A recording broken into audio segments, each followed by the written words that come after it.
Ako po yung last time, hindi ko alam kung naalala nyo, yung sabi na may 3 tanong. Oo. Hindi ko na maalala. Pwede screenshot ko lang saglit. Sige. Yan. Tawag dito. Moving. Sorry nung last time. May mga nagalit sa akin at nag-bash eh. Bakit? Bakit nagalit? May nagalit. Sabi niya, grabe ka, ikaw yung huling nagtanong, di na kami nakapagtanong. Nag-end na si... Alam mo, ako naman masusunod dun eh.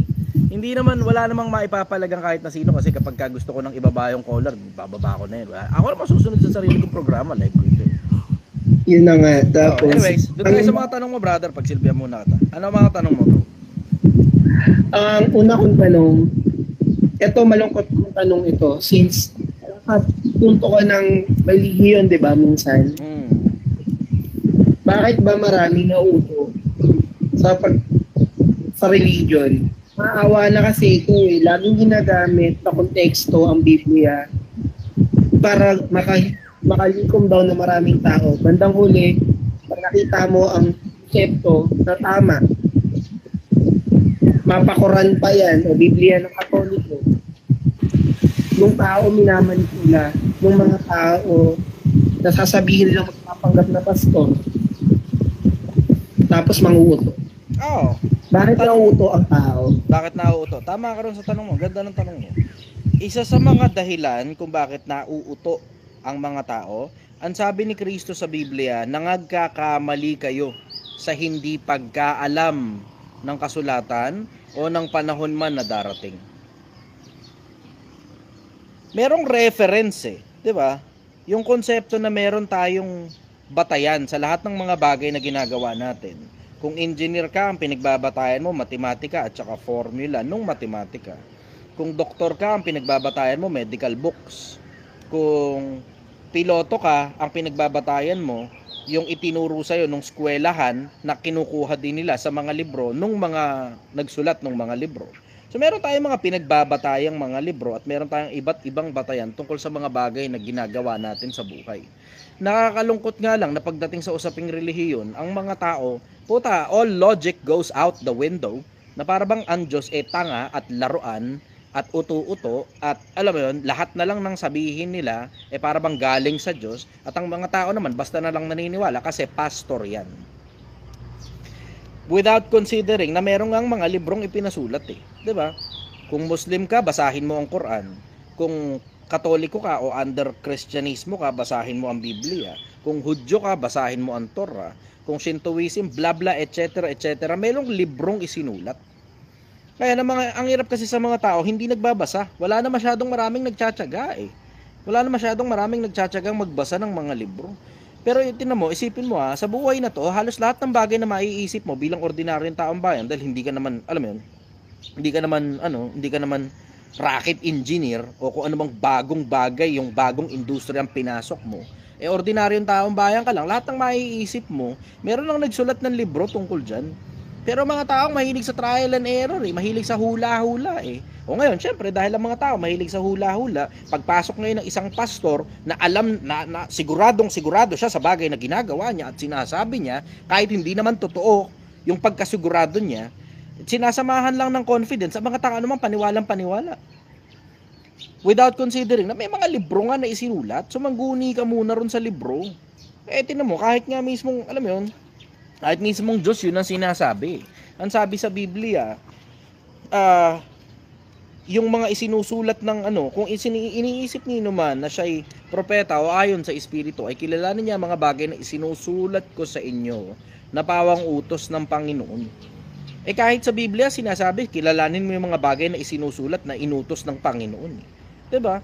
Ang sabi nga ng Diyos, ni isa sa mga ito hindi magkukulang, walang mangangailangan ng kanyang kasama sapagkat pinisan ng aking bibig, sapagkat sinabi ng aking bibig at pinisan sila ng kanyang espiritu.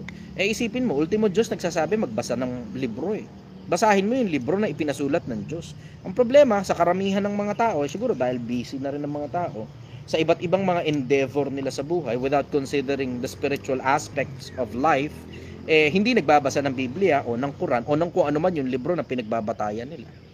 Doon nagkakaproblema eh. Kaya nagkakaproblema kasi nag-iimbento tayo ng kanya-kanyang doktrina natin tungkol sa Diyos. Kung tayo naman hindi nag-iimbento, naniniwala tayo sa mga pastor na nag-iimbento lang ng kung ano-anong klase ng mga doktrina tungkol sa Diyos. Doon nga ako namamangha eh. Sabi ko sobrang titigas ng mukha ng mga pastor na to para mag-imbento ng mga bagay na sinabi daw ng Diyos. Pero totoo, pag hinanap mo sa Biblia yung mga ibang bagay na pinagsasabi ng mga pastor, wala sa Biblia eh. Wala sa Quran eh. Wala nga silang batayan doon sa ibang mga bagay na pinagtuturo nila eh. Puta, yan hindi ko maintindihan eh. Bakit ganun? Pag pupunta kang palengke, titingin kang karne kasi kami tumitingin kami ng karne. Tumitingin kaming gulay. May batayan ka. O pag medyo dilaw na ng konti, yung dapat green, wala na sa hulog yan.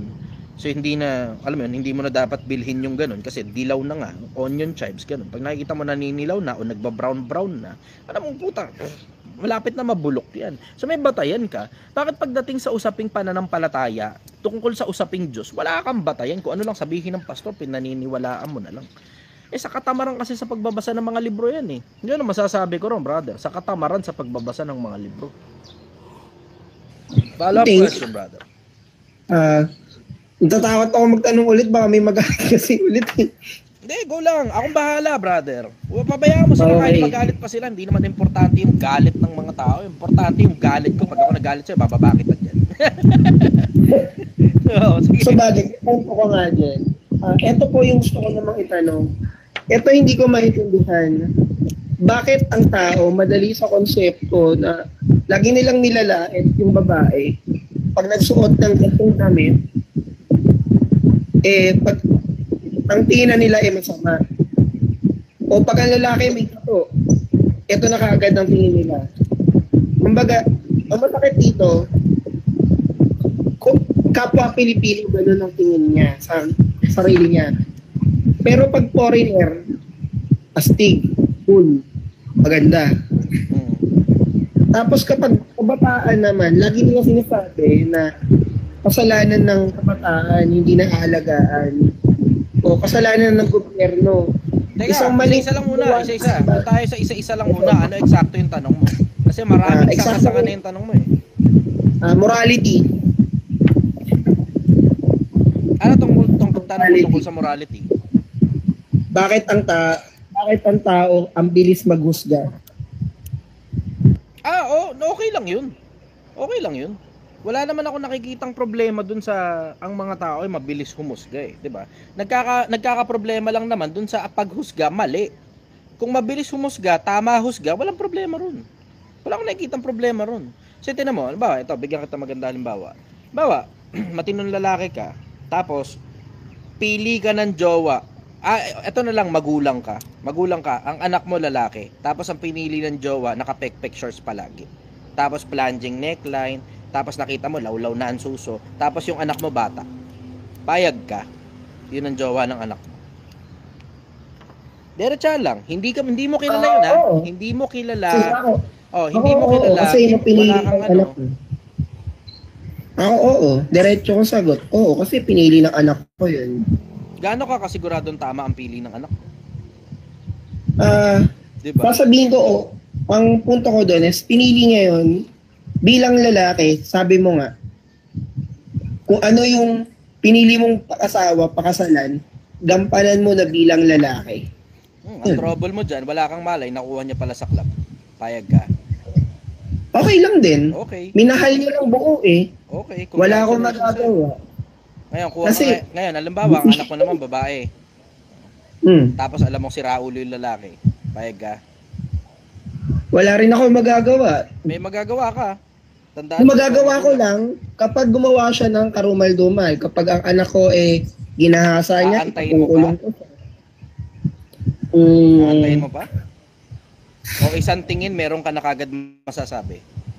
Walang ka-ipokritohan, brother. Diretsahan lang. Walang ka-ipokritohan, diretsahan. Okay. Bagay na nagustuhan ko sa'yo. Diba? Kung tayo pa ka-ipokrito, Brad, diretsahan lang. Kasi pag nagkaroon ka ng anak at teenager ang anak mo at lalaki ang anak mo at nakakita ka ng babae na, alam mo yun, masyadong maikli ang suot, tapos plunging neckline, tapos lawlaw na ang suso, tapos alam mong nakuha niya sa club yung babae, alam mo na. Magsasalita ka kahit papaano. Kahit papaano, kahit unsolicited advice, kahit man lang opinion kung hindi man advice. Magsasalita ka. Ganon din kapag ang anak mo babae at alam mo si Raulo yung lalaki. Hindi mo gugustuhin ang anak mo mapasama. At normal naman yun, brother. Normal yun. Bakit? Kasi yung konsepto na minsan isang tingin pa lang. Kahit papaano may konting hunch ka na. At minsan alam mo tama yung hunch mo. Halimbawa, ito, bigyan kita ng magandang halimbawa. Ito, diretsahan lang. Okay. Walang kaipokritohan. Ako na Okay. gagamitin kong halimbawa sarili ko. Halimbawa, hindi mo ako kilala. Tapos ganito buhok ko. Tapos ganito singsing ko. Tapos nakita mo ganito to. Tapos nakita mong ang itsura ko wala sa hulog. Tapos nakasalubong mo ako sa madilim na iskinita. Tutuloy ka pa. Hindi kasi ako nag-usufga eh. 'Di ba? Tawag ka lang. Ngayon, tignan mo, hindi ka makasagot ng diretsong oo. Hindi ka rin makasagot ng diretsong hindi. Hindi, wait lang. May sagot ako doon. Sabi ko, hindi kasi ako na nanguhusga. Kahayaan kong yung question yung magpa siya. Ako diretso, nang huhusga ako until proven otherwise. Diretso lang. Nang huhusga ako until proven otherwise. Kasi yung husga ko naman para sa sarili ko lang eh. Siyempre, pag sinabi mo na sa tao yan, ibang usapan na yan. Diba? Pag sinabi mo na yan, ibang usapan na yan. Pero deep down, alam mo sa sarili mo na meron kang husga, meron kang opinion tungkol sa mga tao, depende sa itsura nila and how they present themselves. Diba? Basic principles lang eh. Yung konseptong alam mo na kapag ka may mga tattoo sa mukha, alam mo at hindi na ako magsasalita ng alam mo. Okay. Kasi halos lahat ng tao pare-parehas yan. Until proven otherwise at nakilala mo talaga yung tao at nakasalamuha mo talaga yung tao, ibang usapan yun. Pero alam mo yung sumakay sa jeep puno ng tattoo sa mukha, tapos malaki yung mata, tapos namumula, tapos lingon ng lingon. Diba? Gets mo yun? Alam mo kayo, Brad eh. Diba? Kaya sabihin, napaka-judgmental naman. Hindi pagiging judgmental yun. Survival yun. Ang tawag doon ng tao, instinct. Kaya tingnan mo, pansinin mo, ang normal sa tao, ito normal sa tao, naghahanap ka ng mali sa kapwa-tao mo. Yun ang normal. Normal sa tao yun, maghanap ka ng mali sa kapwa-tao. Bakit? Survival yun eh. Ang normal sa tao, maghanap ka ng negatibo, maghanap ka ng mali. Bakit? Kasi yung konsepto lang noong mga panahong caveman pa tayo, pag nakakita, kumakaluskos. O syempre, kabado ka na kagad. Mamaya, kainin ka nung kung ano man yung hayop na nandun na nagiging cause ng pagkaluskos. Ganon yung konsepto. It's all about survival, brother. At understood na yun. Naiintindihan ko yun. Bago pa maging ganito yung itsura ko, naiintindihan na yun. Understood ko yun. Naiintindihan ko na pag pumasok ako sa isang hotel, pumasok ako sa isang establishment, at mukha akong leader ng sindikato, alam ko na di ba, pre-frisking nila ako ng hustong-husto at hindi ako basta na lang makakalampas. Tanggap ko na yun, brother. Tanggap ko na yun. At sigurado marami rin namang mga taong may tattoo sa katawan na tanggap na nila yun. Ngayon, pag hindi mo patanggap yung ganong konsepto, bago ka pa magpalagay ng tattoo, huwag ka muna magpalagay ng tattoo. Diba? Pag hindi mo patanggap yung konsepto na mahahatulang ka ng mga taong simbahan sa pagsusuot mo ng pekpek shorts, huwag ka magsusuot ng pekpek shorts. Diba? Basic principle yun eh. Basic principle yun eh. Bakit? Kasi lahat ng kilos natin hinahatulan ng mga tao. Lahat ng suot natin hinahatulan ng mga tao. Lahat ng ikinakabit natin sa katawan natin hinahatulan ng mga tao. At normal yan, brother. Normal yan. Ako masasabi ko diretso, normal yan. Wala akong nakikitang mali dun. Nagkakatalo na lang yan pag sinabi mo na, ibang usapan na yan. Na tangina, naka-pek-pek shorts ka, pok-pok ka, no? Ay, mali, sablay ka na dyan. Kung ano man yung ideya mo sa isip mo, keep it to yourself. Diba? Hanggang makakausap mo yung tao, tapos you get a bigger picture of who this person is. Ganun. Hindi naman masama yun eh. Diba? Anong masama? Na magkaroon ka ng sariling opinion sa isip mo lang? Wala. Sarili mong opinion yun, nasa isip mo lang naman eh. Nagkaka-problema ka lang dyan, nagkaka-issue ka lang dyan sa kapwa-tao pag sinabi mo na yung kung ano man yung nasa isip mo. Diba? And that's where professionalism comes in.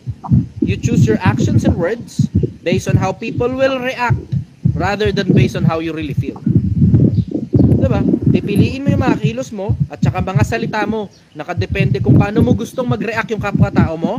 Hindi nakadepende lang sa gusto mo lang sabihin o sa nararamdaman mo lang. Basic. Okay. Ako din naman ako konkreto eh. Lahat tayo may kanya-kanyang hatol sa isa't isa.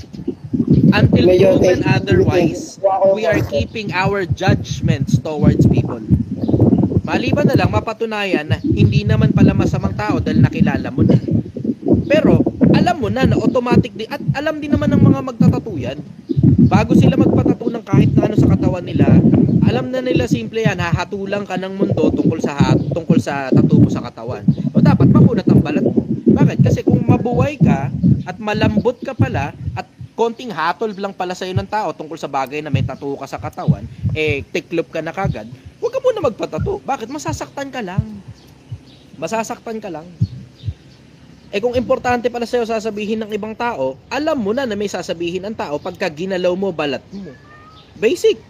O pag pinakita mo yung mga bagay na hindi mo dapat pinapakita. Basic din. O ngayon, kung malambot ang puso mo at madali kang ma-offend, huwag. Spare yourself the heartaches. Malaking sakit ng ulo yan eh. Yun nga yung tinatanong sa akin ng mga magpapatattoo pa lang eh. Syempre, ako naman, obligasyon ko naman sabihin sa'yo na ang Diyos hindi pumapayag na magpatattoo ka. Haram yan sa Muslim. Sa Biblia naman, nasa Levitico, hindi rin pinapayagan ng pagpapatattoo. Pero nasabi ko na sa'yo yun, and then that's completely up to you. Para sa'yo na yun, hindi naman ako parang pagbawalan ka. Kasi ako personal, wala akong opinion tungkol dyan sa tattoo eh. Diretso, kung hindi lang talaga ako si raulon tao, na mahahalata kapag ka nagpatattoo ako, baka puno na ng tattoo ang buong katawan ko. Diretsahan lang. Diretsahan lang. Kasi yun ang problema eh. Ando kasi ito sa pamilya ko ng Katoliko. Tapos, yung tuhin ko seminarista. Yeah. Kaya, nagtatalo yung utak ko eh. Kung gusto ko magpatato. Kaya ayun yung tinanong ko talaga You sa'yo. just have to know the factors to consider. So, ang factors to consider ganito. So, ang magulang mo hindi pumapayag. Diba? So, malaki possibility. Seminarista yung mga yan. Alam mo na, may sasabihin niya bla bla. O ngayon, gaano kakunat ang balat mo sa bla bla? Kung makunat ang balat mo, bahala ka. O ngayon, isa pang factor to consider, ang Diyos hindi pumapayag na patatuan, palagyan ng kudlit at palagyan ng tanda yung katawan. Okay, kung wala ka naman pakialam doon, bahala ka. Wala namang issue rin eh. Diba? Wala namang problema rin eh. Basta alam mo yung factors to consider, tapos palagay mo yung reward mas malaki kaysa sa risk, and then you do you. You do you. Ganun lang. Risk versus reward ratio lang, brother.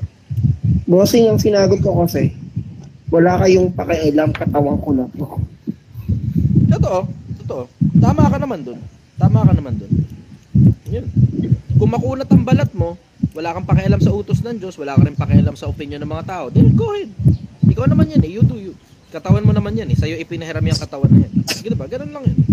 Para ako, sa akin, makunat ang balat ko eh, diba? So alam mong ganito yung bunganga ko kasi makunat talaga yung balat ko. Lahat naman tayo may kanya-kanyang diferensya ng utak eh. Lahat tayo may kanya-kanyang gustong ikabit sa katawan natin. Nagkakatalo na lang yan kung gaano katibay ang balat mo.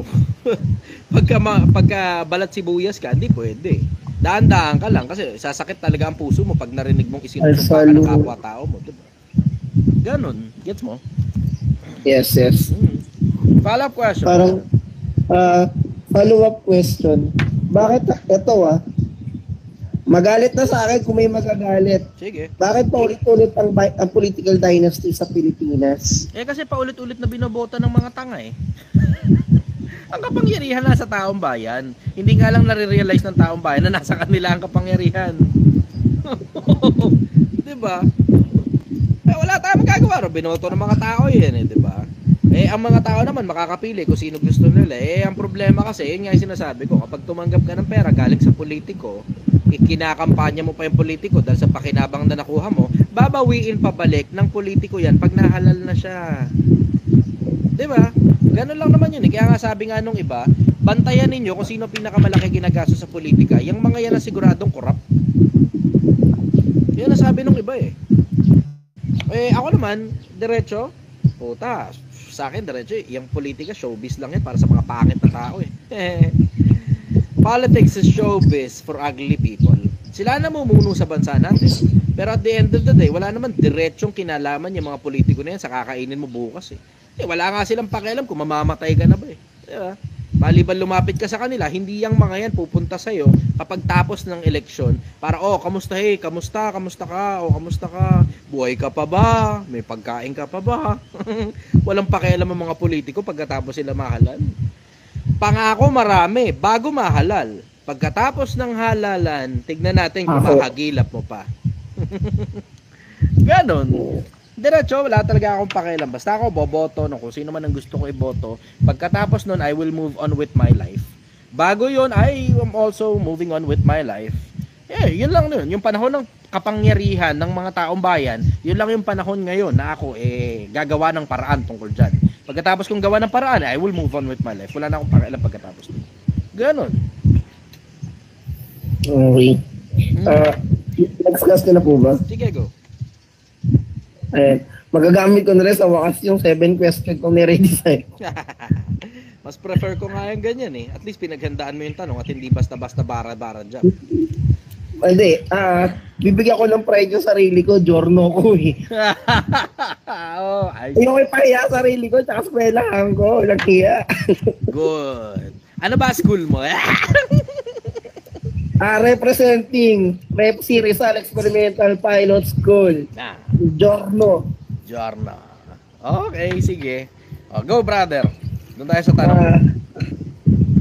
Bakit maraming social media influencer na makakaapekto sa isip ng mga Pilipino ngayon na para sa kanila tama yung sinasabi ng isang influencer kahit mali na talaga sa moralidad ng pinapakita? Halintulad ko na lang dito si Bugoy na Koykoy, ang sabi niya gusto niya bata para masarap pa. At dapat 3 sabay-sabay manganganak. Napaka-immoral na ng sabi mo diretso hindi ako makakatutol kay Bugoy dun sa konseptong bata. Hindi yan dahil hindi minor de edad. Putang ina, definitely hindi minor de edad. Pero alam mo yung konsepto na mataas ang energy ng bata. Tapos alam mo yung curiosity nung bata na masaya na kapag kakasama mo ang dami niyong mapapagkwentuhan versus ang kausap mo alam mo yung may edad na tapos nakita niya na halos lahat ng bagay sa buhay tapos wala ka nang maipakitang bago sa kanya. Yung ganun pakiramdam. Naiintindihan ko yung ganung pakiramdam Not that interesado ako personal sa bata, pero sa dami ng mga tropa kong ang interest talaga bata. Naiintindihan ko kung saan sila nanggagaling. Ako naman, ang personal preference ko naman, somewhere near my age, na matalinong kausap, intelihenteng kausap, kasi diretso hindi ko matiis yung tantrums ang mga bata, putang ina, makapag-tantrums, masakit sa ulo, brad. Yun talaga isa sa mga common denominator ng mga batang babae. Tantrums, brother, diretso. Yes. Sakit sa ulo. Tapos yung, alam mo yung level of innocence na dahil ako personal 35 anyos na, hindi ako willing magturo ng maraming bagay na dapat basic naman. Hindi ako willing magturo nung sobrang basic na. Ito tayo sa medyo kahit paano ahead ka na ng konti. Kahit pa nasa 30 anyos ka na. Marami ka nang natutunan sa buhay, marami ka nang pagkakamaling nagawa, naiaayos mo yung mga pagkakamali mo. Then that's the time papasok ako sa senaryo. Pero yung sobrang bata na talagang tangina, parang unang jowa ka nun dahil 18 anyos lang, 19. Putang ina, yun, pas ako sa ganun. Pas talaga ako sa ganun. Yung mga tropa ko, naiintindihan ko sila dun sa konsepto ng gusto nila bata. Naiintindihan ko sila ron. Kasi sabi nila, mas masarap daw pag bata. Naiintindihan ko sila ron. Okay, sige, oo ako sa'yo. Kasi, marami silang nagsasabi nun syempre, pag maraming nagsasabi, then, it must be common para sa mga lalaki na gano'n ng bagsakan. Ako naman kasi, sa mahabang panahon, 9 na taon yung aking huling kasintahan So, mahabang panahon kaming magkasama. So, wala masyadong comparison tungkol sa usaping bata dahil hindi pa naman ako matanda nung nakilala ko siya Bentehin ako nung nakilala ko yung aking huling kasintahan. So, wala akong point of comparison tungkol sa ako matanda at bata ang magiging jowa dahil wala akong ganun Ngayon, overall, diretso, yung konsepto na tungkol dun sa sinasabi ni Bugoy, yung ibang mga bagay nagme-make sense tungkol sa kanya. Nagkakaproblema nga lang dun sa konsepto ng generalization Na para bang yung ginagawa ko, ito ang tama, gawin nyo rin lahat. Parang ganun ang dating to each his own. To each his own. Ito naman, tungkol dun sa konsepto lang ang tinututulan ko kay Bugoy, yung konsepto na espiritualismo, kasi diretso nakaka-impyerno talaga yung mga bagay na pinagtuturo niya tungkol sa espiritualismo. Pero tungkol sa mga bagay ng buhay na to, yung hustle, yung grind, yung personal preference niya, ng mga asawa ng sabay-sabay. Parehas naman tayo pagdating kay Koy kasi ang dami niyang taliwas na sinasabi na lagi niya sinabi sa Bible, pero hindi naman talaga sinabi sa Bible. Sinungaling si Bugoy sa usaping Biblia Sinungaling siya. Hindi daw nagalit si God kay Solomon. Hindi nga may talata nga sinasabi nagalit si God kay Solomon. Sinungaling Ultimo yung immorality, galit si God. Merong verse sa Bible sa Revelation na nagpalaglag ng bulalakaw si Kristo sa mga bakla. Nilaglag ang mga... Hindi ko alam yun. No.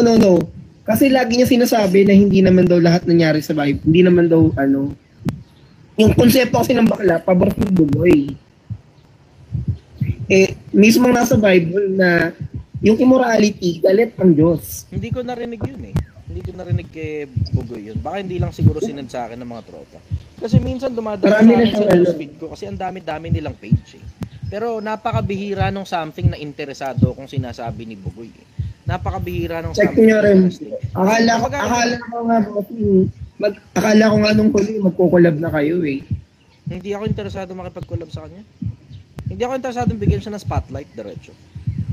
Ang interest ko, pabulaanan lang yung mga bagay na sinasabi niya para magkaroon ng awareness ang mga tao tungkol dun sa bagay na sinasabi niya tungkol sa espiritualismo na mali yan at nakakapahamak ng kaluluwa ng kapwa-tao.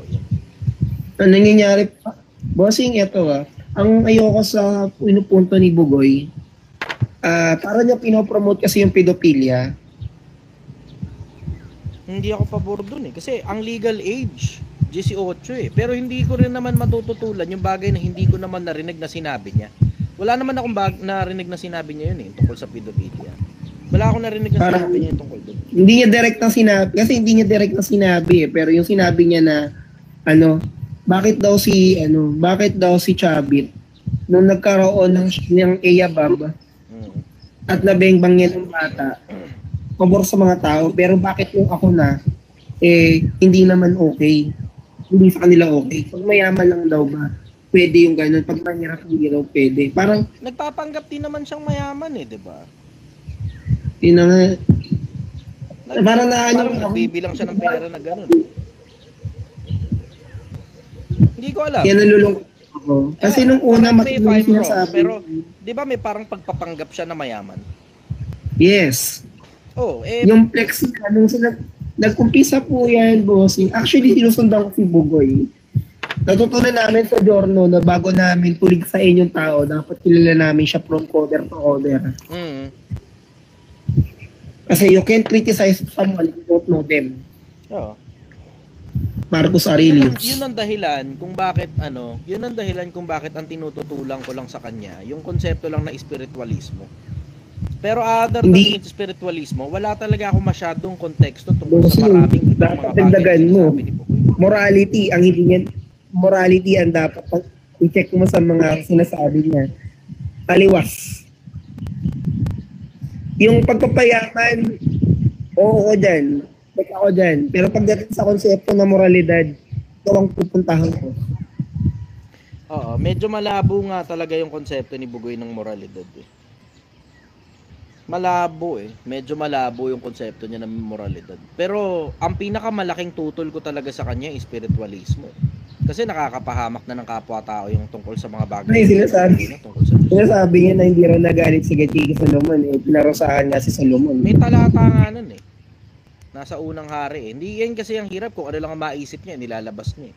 Nakakalimot siya na sa social media, inuungkat ng mga tao yung mga bagay na pinagsasabi mo. Kumakalat din yun, parang virus Ito na mo, katulad nun, wala daw sinabi si God na, hinamon pa niya nun si Franklin Mayano Sabi niya, humanap ka, ginaganon niya Sabi ni Franklin Mayano, di ba sabi sa Bible, huwag ka mag-aasawa marami. Walang ganun yung sinabi sa Bible, humanap ka. Malas ni Bugoy, may Chichester sa Pilipinas nagbabasa ng Bible. Paano na? Wait, with concept of the name. Gusto ko lang malaman saan galing yung Chester. Kasi syempre, hindi nang binigay ng magulang mo. Apelido ko yun. Diba? Yung Chester. Chai Chester mismo. Apelido ko yun. So, hindi ka Pinoy. Pinoy ako. Nalilito ako kasi yung Chai Chester, hinahanap ko ngayon, lumalabas Briton. Basta apelido ko yun.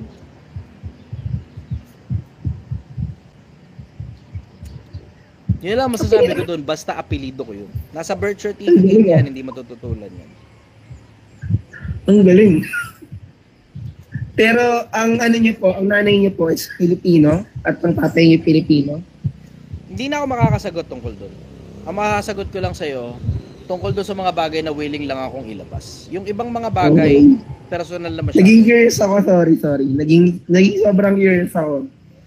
Kasi alam mo, totoo diretso, hindi naman ako interesadong ilabas sa social media pa kung sino ako eh. Wala namang pakinabang sa inyo yan eh. Ang may pakinabang sa inyo, yung mga bagay na na-experience ko, kay kwento ko sa inyo. Yung mga bagay na natutunan ko, tuturo ko sa inyo. Yung mga bagay na tama ako, papasa ko sa inyo. Yung mga pagkakamali ko, yung kung ano sana yung tamang nagawa ko doon sa pagkakataong tanga ako at bobo ako, yun ngayon yung sasabihin ko sa iyo. Okay. What could I have done right? Next question, sorry for intriguing you. Follow-up Naging question. curious lang talaga ako.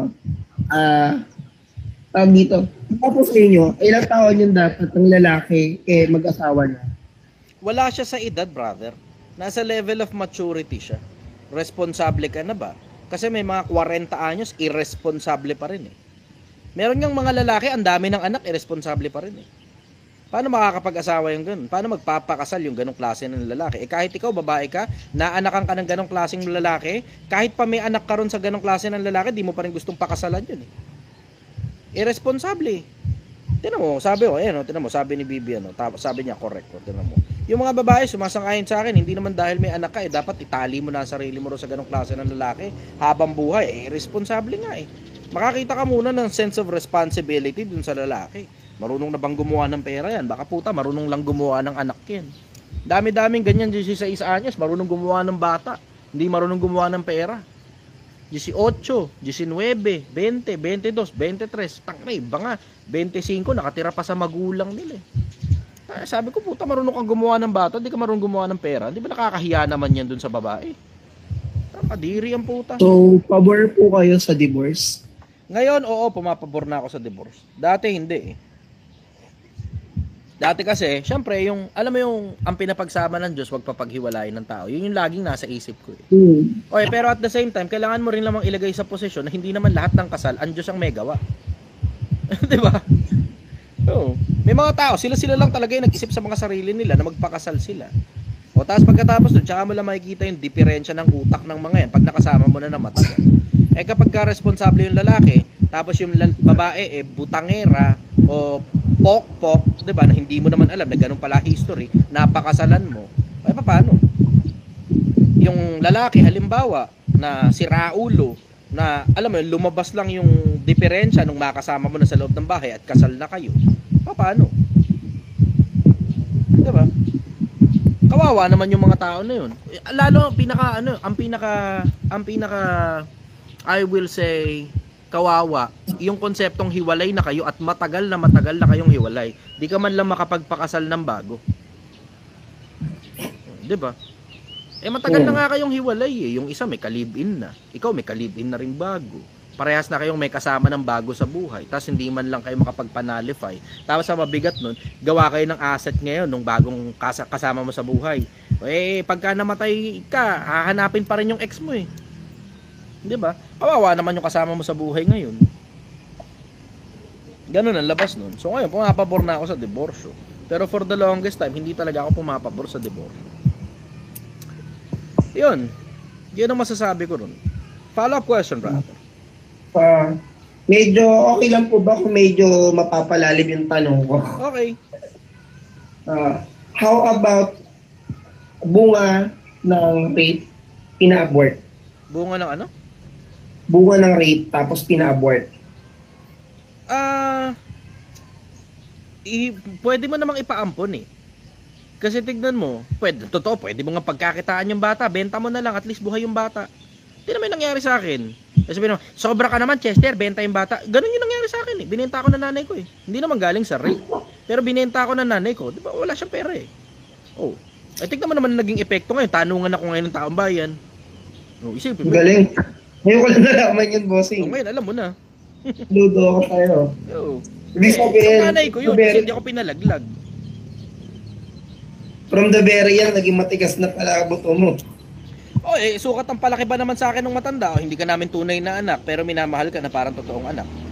Utak na, hindi ka ba naman, alam mo, inaasar ka ng mga klase mo na ampon, inaasar ka ng mga pinsan-pinsanin mo, ampon. Puta ka, buti nga, ampon eh. Eh, nung malaman-laman ko yung kwento, puta, binili pala ako eh, hindi ampon yun, binili. Diba, parang ang gamit na binili.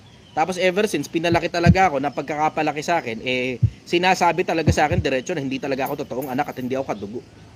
Diretso.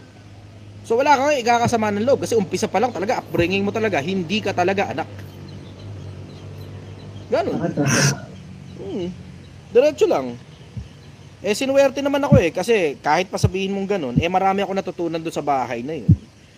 Kasi isipin mo na lang, mahal na mahal ako ng nanay ko, tapos wala namang kapera-pera, baka ngayon binibenta ko na titi ko kapalit ng barya. Diba? Bagay. Yun. Follow-up question, brother. Dito, ano yung masasabi mo sa kabataan ngayon? Kasi laging indoctriner nila mag-aral ng mabuti, makapagtrabaho. Tama naman yun eh. Yun ang step by step na proseso. Aral ka mabuti, kuha ka diploma. Pagkatapos mo magkaroon ng diploma, apply ka trabaho. Pag napopromote ka na, dadami pera mo. Pag dumami pera mo, dapat matuto ka ng financial management para makaipon ka. And then you get to do anything you want to do in life pag may pera ka na. Pwede ka magnegosyo, pwede ka mag-freelancing, pwede ka mag-investment, bahala ka na kung anong trip mo. Kung gusto mo mag-aral uli ng panibagong kurso, pwede. Kung gusto mo magpalalim sa pinag-aralan mo, may pera ka na. Tama naman yun, hindi naman mali yun, brother eh. Okay. Ano po okay ka na, okay. O, iniisip mo, mag-business na naman. Iba kasi concept ko eh. Ano lang sa isip mo? Sa akin kasi, masyado tayong natali sa education system na minsan paurong. Dapat ang paabante?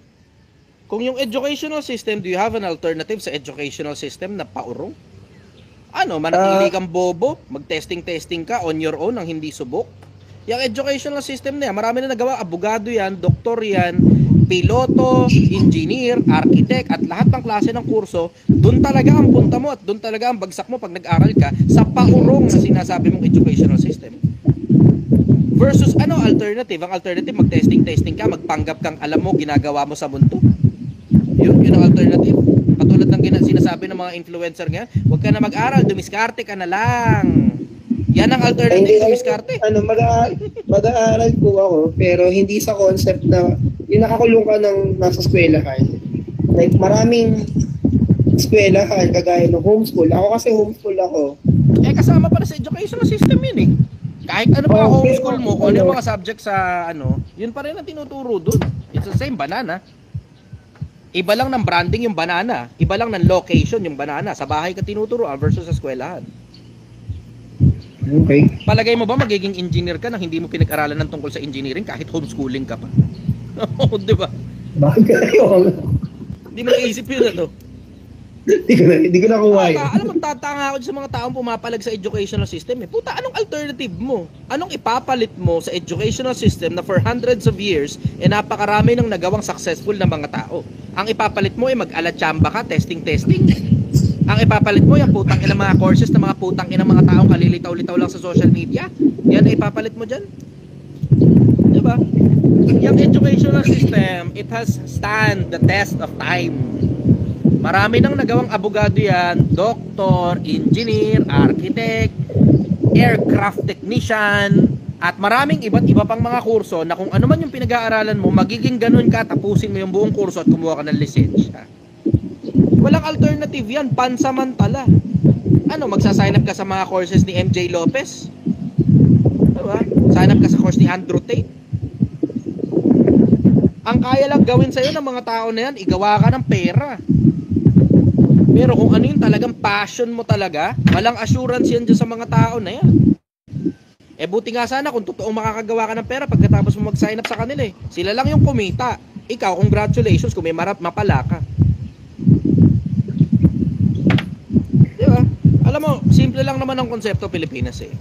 Kung mamimili ka rin lang naman dun sa course na mga putang inang kalilitaw-litaw lang, o yung educational system na buong-buo for hundreds of years, pumili ka nung subok ng panahon.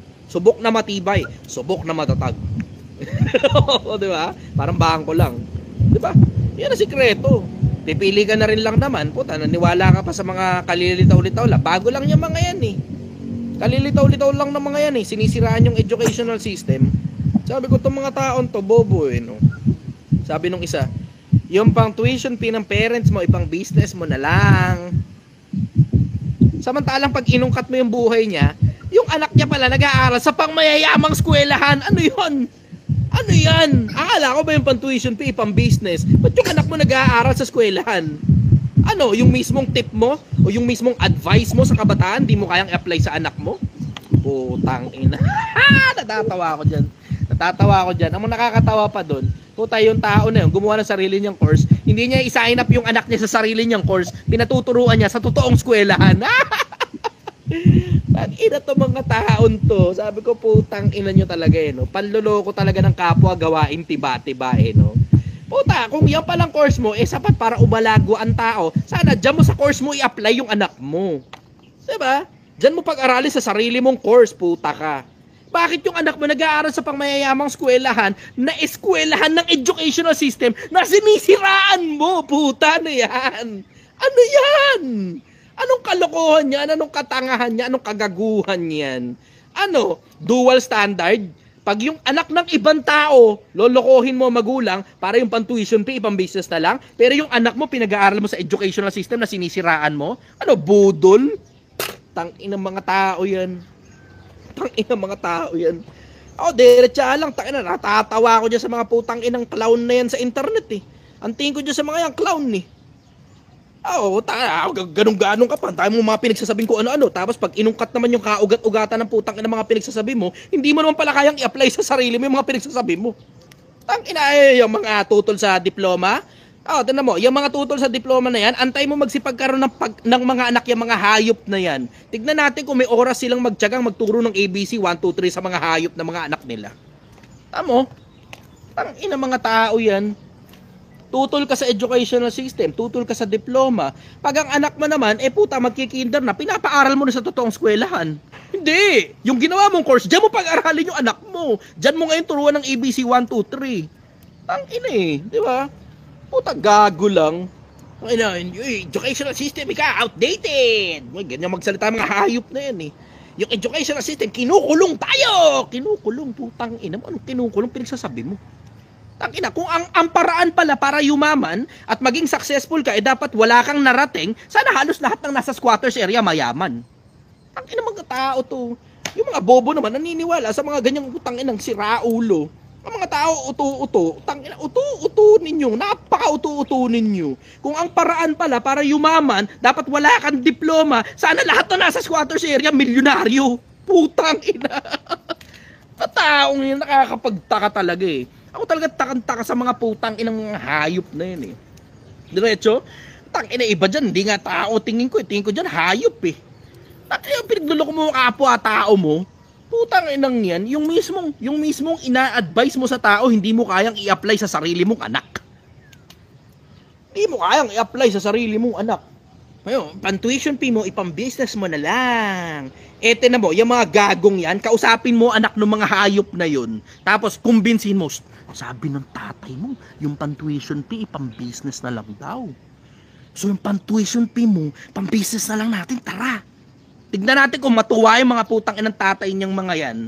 Yung mga tatay nila, yung mga gumagawa ng course sa internet eh. Tignan mo, pag pina-apply mo sa anak nila, ito yung tatay na gumawa ng course sa internet, may anak yan. Yung anak, kumbinsihin mo yung pang-tuition fee, ipang-business na lang. Tignan mo kung matuwa tong tatay. Baka sapakin ka pa nun. Tangina mga tao yan.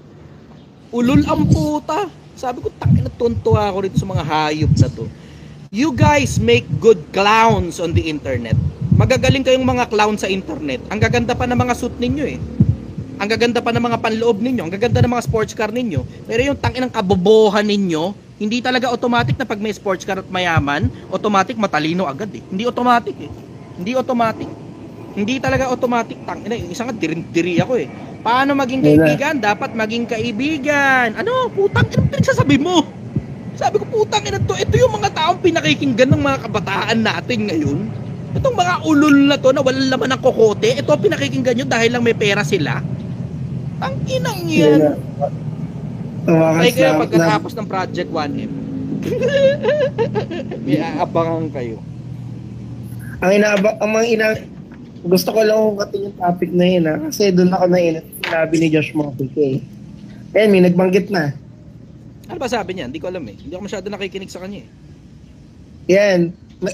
Yung mismong sinabi mo na pa-atras na yung education system, si Josh Mohic ay unang tumira nun eh. Sinabi niya ba yun? Pa-atras? Oo, pa-atras daw. Kanyang word yun. Ginagaya ko. Ini-imitate ko lang kasi gusto ko makuha yung totoong reaction mo. Hindi ko alam na sinabi niya yun. Hindi ko alam na sinabi niya yun. Kung totoo man sinabi niya yun, baka siya yung pa-atras. Sinabi niya yun.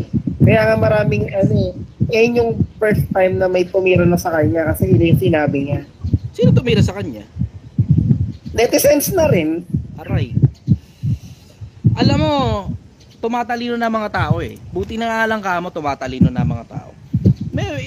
Tinan mo, wala kang kamalay-malay. Ito, tontuwa ako rito eh. Buti na nga lang ka mo, merong mga lumitaw na katulad nila Makagago, katulad nila TPC nga pala, katulad ni Garawi, katulad ni Kuya Renan. Yung mga yan, matitinong utak ng mga yan eh.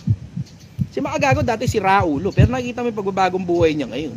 Buti na nga lang kamo lumitaw yung mga ganyan sa internet eh. Kung hindi lumitaw yung mga ganyan sa internet, ako putang ina mo, puro mga katulad ng mga putang inang networker na wag ka na ikang mag-aral, mag-business ka na lang. Tapos paano business? Bigay mo sa amin yung pera mo, payayamanin kita.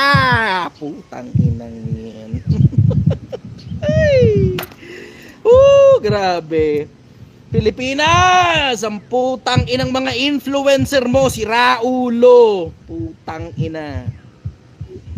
Ay, nako.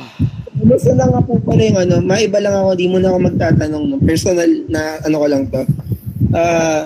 Kumusta na po pala yung Project 1M? Nasa magkano na po? Nasa 400,000 na. Nasa 400,000. It will take some time. Medyo babagal ng bahagya ngayon kasi nag-uulan eh. Wala masyado maraming customer pag umuulan eh. Ay, teka lang. Yung isa mo palang empleyado kapangalan ko, yung Bonge, di ko nababanggit. Francis. Natawa ko. Okay. O yan, hanggang doon na lang sabihin ko na personal info ko. Pero, pag nakita kami, magpapapicture ako kay Bonge, kay Francis. Tuntua ako rin kay Francis. Mahal-mahal ko yung hype. Masaya ako. Laruan namin yun dito eh. Gusto naman niya. Gusto rin niya nagbibilang ng pera. Tawa ako. Nagbibilang siya ng pera, ini-istorbo namin. Gusto niya ulit nagbibilang ulit ng bagong pera. Ang laki na ng ipon ni Francis. In fairness sa kanya. Tuntua talaga ako sa kanya. Ang dami ng pera ng tao na yun. Natutuwa ako sa kanya sa progress niya. Halos lahat na nandito sa Project 1M nakakaipon. Ano po ba ang balak niyo dyan sa Project 1M? After ba yan, magbabranch out kayo? Or gagawin niyo talagang negosyo na? Wala naman akong choice kung hindi gawin ng negosyo talaga ito eh. Kasi nasilip na kami. Nasilip na ng munisipyo eh. Pumunta rito yung anong tawag dito? Yung, Sanitary office. Sanitary office. Punta sanitary office. Tapos, syempre, di ba, walang permit, ganun. O, di binibigyan kami ngayon ng pagkakataon para makakuha ng permit. Ganun, yun. Ayun, ay, so magiging official display na congratulations po pala nanganak yung inyong... Congratulations, di ko nga gustong gawin negosyo to, puta. Hindi, I mean congratulations kasi sir, yung ginawa nyong paresan, may gumaya. Oh, nakakain kami last time. Nakita ko meron nga sa Manila eh. Nakita ko meron sa Manila at saka sa iba-iba pang lugar. Yung dito yung sinigang na baboy. Oo, yung sinigang na baboy doon sa Manila. Pero yung dito natutuwa ako. Dito sa yung mahabang yung yes. parang barangay. Doon ako nakakain. Oh, yung sabi ko, mismo ng barangay hall. Yung sarap ng barangay hall, may nakapwesto na ron, hindi sa akin yun. Yung nakapwesto na sarap ng mahabang parang barangay hall. Uy, mga ibang pwede ko kumakain sa kanya. Sabi ko, tonto ako. yung konsepto ko ng anak ko, tinan mo, ang ganda. Congrats. Kumain nga rin ako Boss, nun eh, tapos binlag ko yun para dumami yung customer nila eh. yun na nga. Actually, nagpunta kami doon. Oo. Akala ko ikaw yung aabutan ko. Oo, iba. Nagulat ako. Teka lang, iba to ah. Ano yun? Yung ano, isa sa mga fans ko din yun, pero hindi sila nag-abiso sa akin. Kung nag-abiso lang sana sila sa akin, sana binlag ko yung first day nila dun. Hindi nag-abiso eh. Pero ang galing. Ano, yun. So, ano na, kumbaga okay na yung hanap buhay nila ron, tuloy-tuloy na kumikita. Ako, happy ako every time napapadaan ako doon kasi doon ang ruta ko lagi eh. So nakikita ko may parisan. So, sabi ko, galing, nakakatuwa naman to. Nangalak na yung konsepto ko. Sinama ko nga sila sa vlog nung nakaraan. Anyways, okay ka na, brother? Ayan, salamat. Hindi ko na tatapusin yung 7 kung na-ready sa'yo. Ilan na ba? Nakaka-4 pa lang eh. Okay, sige. Okay, panghuling question ko. Sa nakikita nyo ngayon, ano ang masasabi nyo kung ito last day mo na sa Earth? Anong masasabi mo sa Pilipinas? Importante pa ba kung ano masasabi ko sa Pilipinas? Wala akong pakialam sa Pilipinas kung ito yung last day ko on Earth. Ang pakialam ko nun, yung Diyos na. Hindi, I mean, ano yung huling mensahe? Huling mensahe. Lahat tayo mamamatay. Last day ko na ngayon. Yes! Putang ina! Lahat tayo mamamatay. Galingan nyo, tabaan nyo utak nyo. Ako, escape na ako. Bye-bye! Tagal nga. Sayang di ko na. Tapos binuksan ko yung video recorder ko. Ang gandang nun eh. Meron naman sa YouTube to. Nasa YouTube to. Kasabay ko yung live. Kasabay ng live na to yung live sa YouTube. So meron ay, so ibig sabihin makikita rin ako. Merong option dito para i-review. Live sa YouTube din ito kasabay. Ano, ang mensahe ko sa inyong Pilipinas, hindi na importante kung last day ko, bla bla, hindi na importante. Hindi nga ako importante eh. Huwag nyo na akong katain kung sino ako. Ang bottom line simple, ang message ko sa inyo Pilipinas, isang beses ka lang mabubuhay, tangina, galingan mo na rito. Huwag mong bubuhan, huwag mong tangahan. Okay lang naman na maging mediocre, wala namang masama ron, pero anong masama kung umusad ang buhay mo? Anong masama kung kinokopya ka ng anak mo kasi magaling na tao ka? Anong masama kung kinikilala ka ng maraming mga tao dahil inire-respeto ang pangalan at apelido mo? Anong masama ron? Anong masama kung magaling na tao ka? Anong masama kung respetado ka? Anong masama kung may pera ka? Anong masama kung sikat ka? Anong masama kung kinikilala ka ng halos buong mundo parang katulad ni Rizal? 'Di ba? Anong masama? Lalong-lalo na, anong masama kung iniidolo ka ng sarili mong anak? Na yan ang susunod sa lahi mo. Wala masyadong nag-iisip ng ganun eh. Na ikaw, magulang, pinapanood ka ng anak mo. You make sure that you put on an outstandingly good show. Na dapat ikaw ang pinakapaboritong pinapanood ng anak mo. Dapat ikaw ang idolo ng anak mo. Kasi kung ano ang puno, siya ang bunga. Nakita ng anak mo, mediocre ka, mediocre din siya.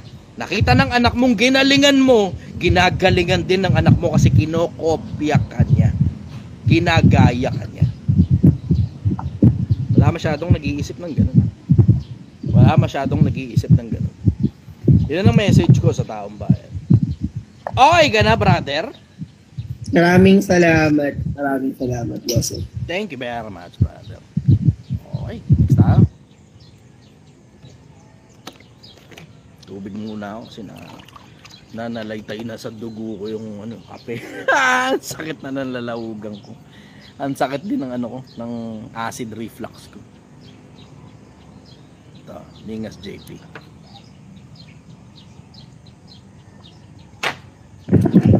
Good morning, brother. Taga saan ka?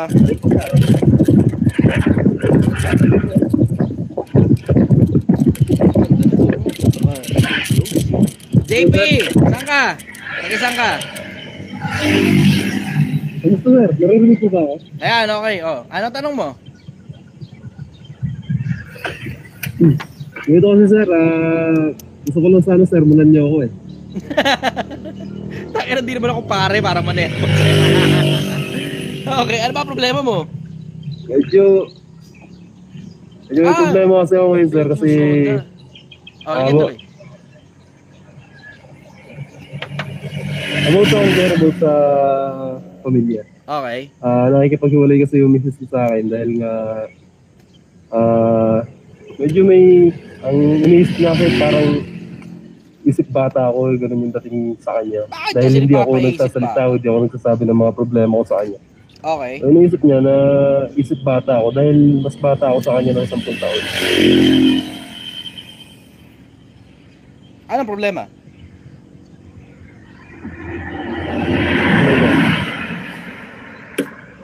Yun, dahil hindi ako nagsasalita ng mga problema ko sa kanya. Hindi, hanapin mo kung ano eksakto yung reklamo. Madaling mag-generalize.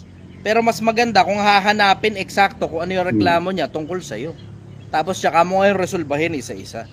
Ganun ang pagresolba ng problema. Hindi yan generalization ng isip bata, bla bla. Ano ba nagresolba sa ganung klase ng komento? Tanungin mo eksakto ano ba reklamo mo. Diretsin mo ako ano reklamo mo. Isa-isahin natin ngayon lahat ng problema tapos re-resolbahin ko. Ganun.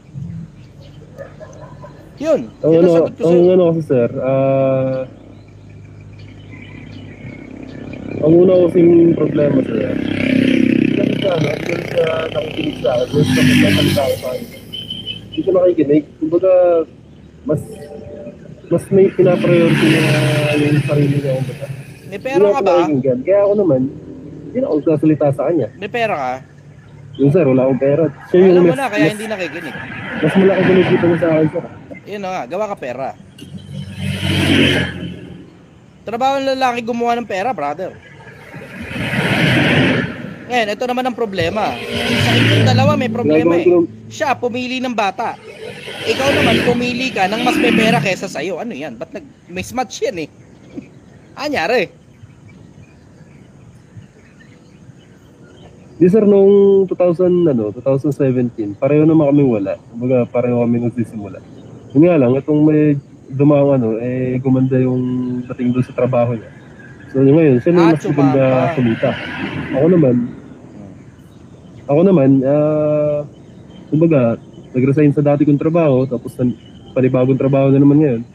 Kumbaga, yung simula noon, hindi simula ulit ako ngayon. Kumbaga, para bang dating wala akong proseso. Hindi ako umaangat, pero siya mas umaangat na sa akin yun. Bakit nga ba hindi ka umaangat?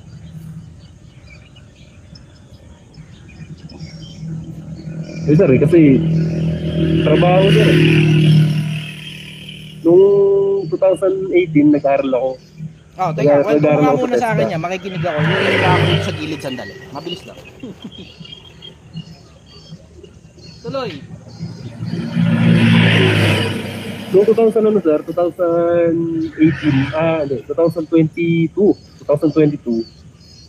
nag-aaral ako sa TESDA. Ngayon, dahil nga nag-aaral ako, umalis ako sa dati kong trabaho.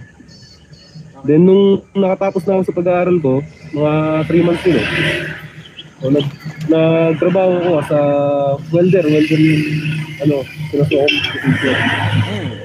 And then, yun, tuloy-tuloy naman okay naman yung kita sa welding. Then nag-apply ako abroad. Sabi ni Yes. Ang problema, nung nag-apply ako abroad. Tabi-tabi umiihi. Lalaki ako eh. Normal yung kapag lalaki. Hindi naman mo yung lawak na itong lugar na to. Kita mo. Yung lawak niyan, CR ko yan eh. Anyways, tuloy brother, tuloy.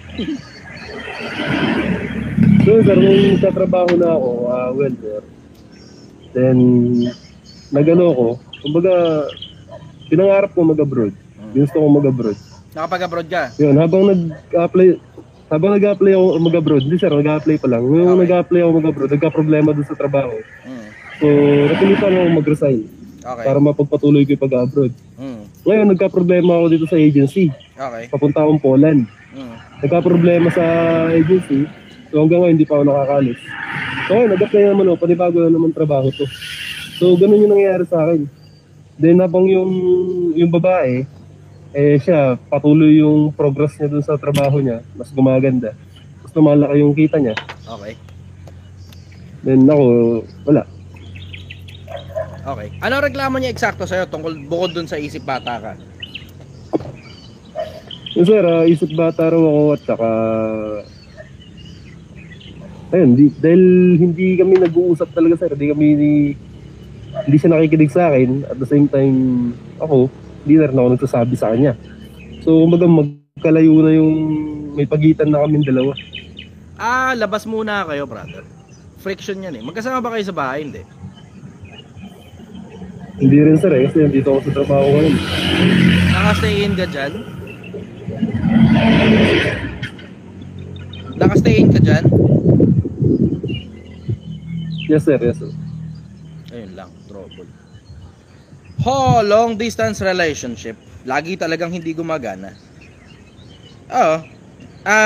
Pwede kang mag-day off. Tapos, kain muna kayo sa kung saan man. Kay turo-turo yan o restaurant. Tapos pag-usapan ninyo yung mga differences ninyo para ma-resolve. Pero walang generalization. Detalye, importante. Ano ba talaga eksakto yung mga reklamo niya tungkol sa'yo at ano rin eksakto yung reklamo mo tungkol sa kanya, and you have to make a commitment na aayusin ninyo yung problema ng isa't isa. Yun ang gagana dyan. So schedule mo na kung kailan ka magde-day off, brother. Gets mo?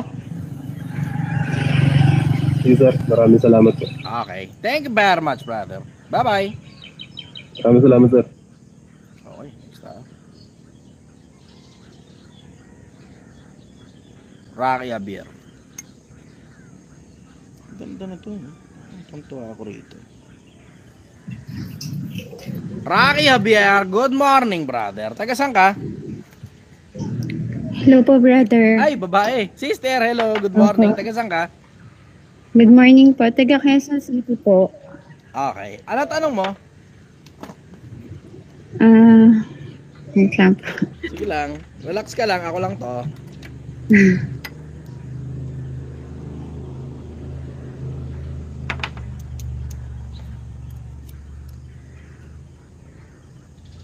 Wala ka. Nakamute. Ano? Hello, brother. Yan. Okay na. Go. Ano po? Saglit po. Sige. Saglit. Naglalakad ka yata eh. Baka madisgrasya ka. Tandaan lang. Saglit lang, brad. Ay, okay. Sanay naman akong pagantayin.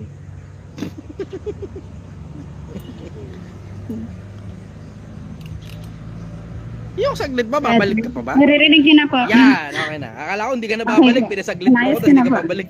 Gusto ko lang po humingi ng advice. Yeah. Gusto ko lang po i-share yung pinagdadaanan ko ngayon sakaling may maipayo kayo. Sige. Sinusubaybayan po kasi namin kayo mula pa po last year. Okay. Ang pinagkakakitaan po namin is through online selling ng iba't ibang produkto. Oh. Kahit ano lang po na pwede ibenta, na sobrang liit lang po talaga ng kita. Okay. Yung as in po, isang kahig isang tuka lang po talaga. Okay. Until nakakita po kami ng magandang produkto na pwedeng ibenta. At nung sumabay po kami sa inyo, naging smooth po yung flow ng business. Hanggang sa nakakaipon na po kami. At nakabili kami kahit po paano ng konti, katulad ng motor, at nakapag-renovate na po kami ng bahay. Saka nakabili na rin po kami ng iba na po namin pangangailangan. Nagkaroon po kami ng pakiramdam, brother, ng security po kahit pa paano. Tuloy-tuloy po may pumapasok na kita, kumbaga nagkaroon po kami ng peace of mind. Okay. Pero out of nowhere po kasi, bigla po kasi naban yung online store po namin sa isang platform. Gawa na ulit Kung ng saan- bago. Kung saan yun na po kasi yung bread and butter namin. Kahit wala naman po ginagawang violation, purely system error lang. Kaso permanently suspended na at hindi na may babalik pa. Gawa na ulit ng bago. Habang inaayos nyo yun, gawa na ulit ng bago. You cannot cry over spilled milk. May ipon naman kayo eh. O ngayon, habang binabanatan Okay nyo yung na bago, po sana yung takbo. Kahit pa paano habang na. binabanatan nyo yung bago, ayusin nyo ngayon yung luma. Ganon yun, pagsasabayin nyo. Okay. Binabanatan mo yung bago, ayusin mo ngayon yung luma. Ganon. Kung wala na Yung magagawa, tanong at ko least po, may isa na. brother, ngayon po kasi nalilito po ako kung saan at paano po ako muling magsisimula. Kung Ito paano po kasi ginawa yung niyo dati, hindi po ganun namin napaghandaan. Kung paano ginawa nyo dati, ganun pa rin. Yan ang kagandahan kapag ka bumagsak ka galing sa nasa ibabaw ka na. Alam mo na ulit kung paano umakyat sa ibabaw. Ganon yun. May malaki rin po kasi kaming loans. Tapos biglaan kasi yung nangyari. Doon kami kumukuha ng pang-araw-araw at kahit papaano naramdaman na rin namin yung stability. Nagulat lang po talaga. Ang sakit sa loob, brother. Ang hirap din tanggapin, lalo na't pinaghirapan talaga namin yun.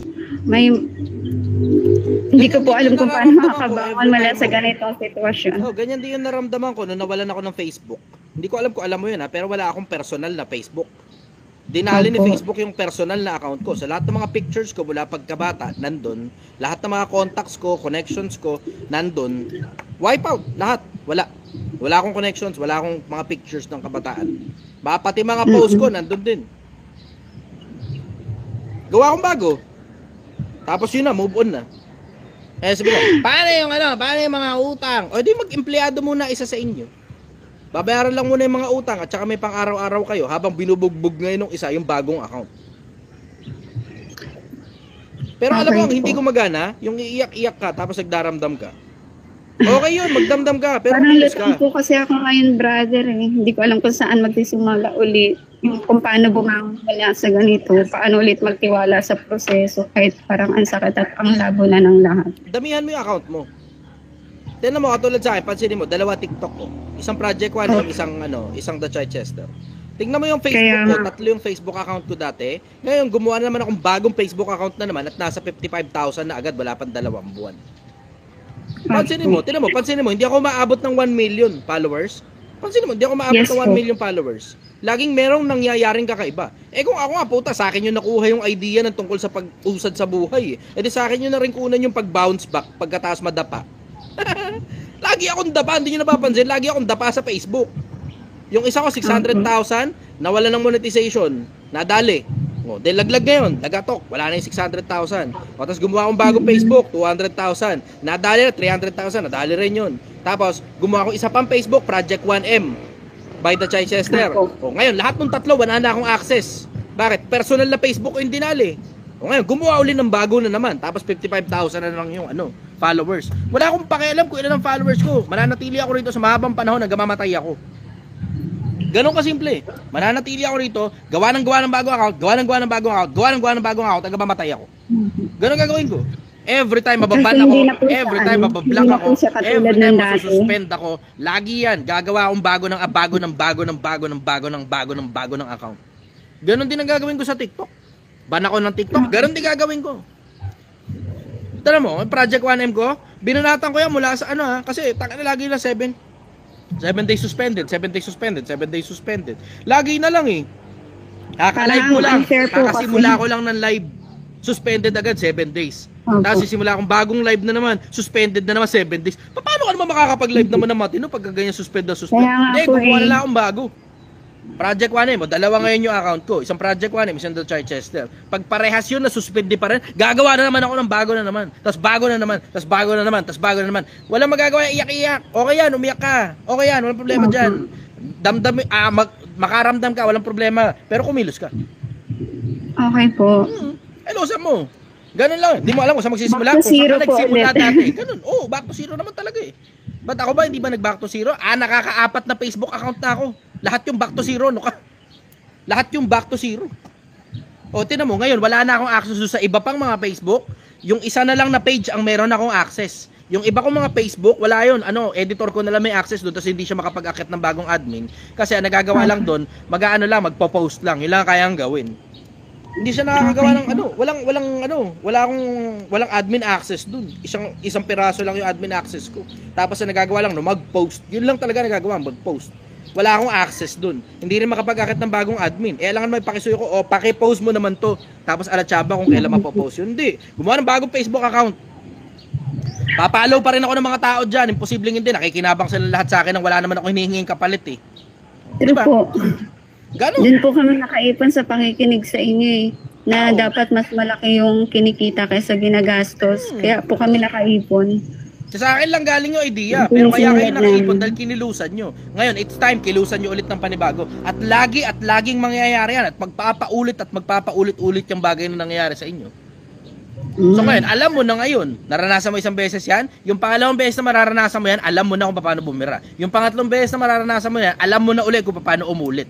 tapos umulit uli, tapos umulit uli, tapos umulit uli, tapos balik ng balik sa wala, walang problema. Okay po. Ganun lang talaga yun eh. Ganun lang yung Opo. kasimple. Ganun kasimple. Balik lang ng balik. Banat lang ng banat. Tirada ng tirada. Ipon lang ng ipon. Kati Herrera, good morning. Yun. Salamat, brother. Sige, Thank you bro, po. sister. Bye-bye. Thank you so much. Bye-bye po. Okay, next tayo. Del Rodriguez.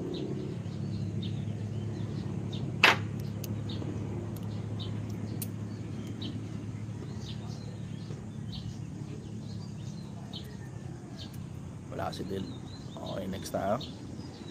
Oy, salamat ha. Ngayon ko lang papansin, ang daming palang nagbibigay ng gifts. Oh. Salamat ha, thank you ha.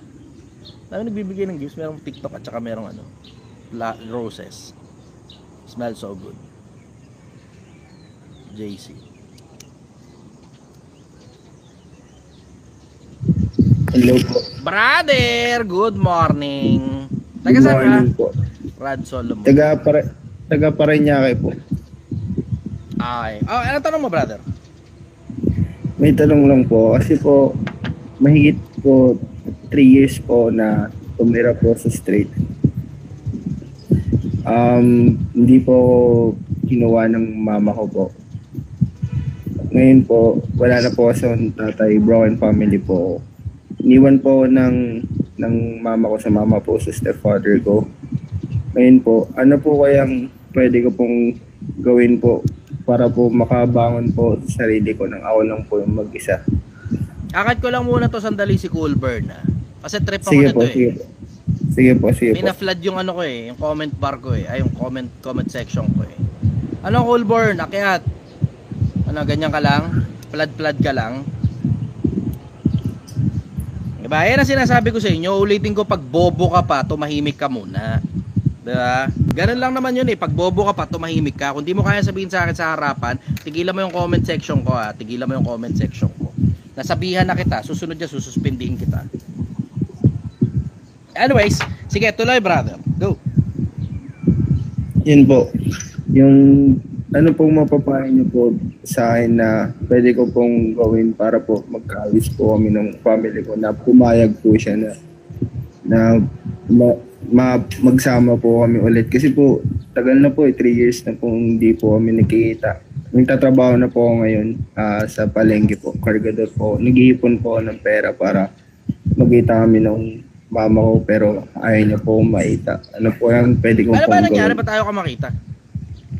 Ano po, kasi po, sabi po kasi ng mama ko po, hindi naman po sa ano po. Uy, nawala. Nawala ka. Kanina, baka nandito pa. Anong pangalan nun?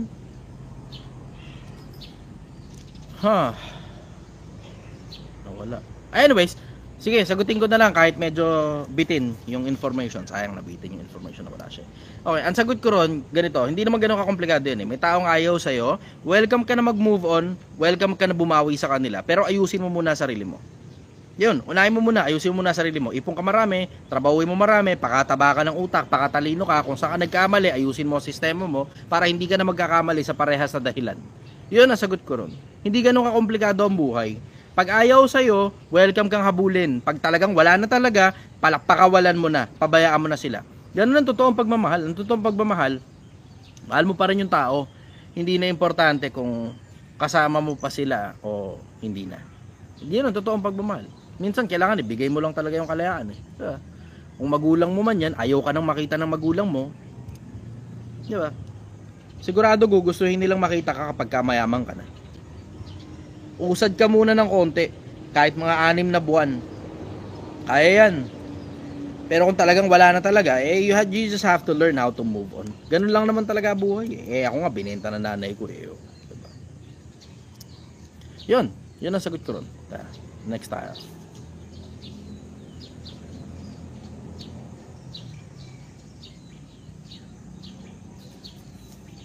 Jam. Bukas na kayo. Hindi, sarado na kami. Hanggang alas 3 lang kami na madaling araw. Mula alas 6 hanggang bukas.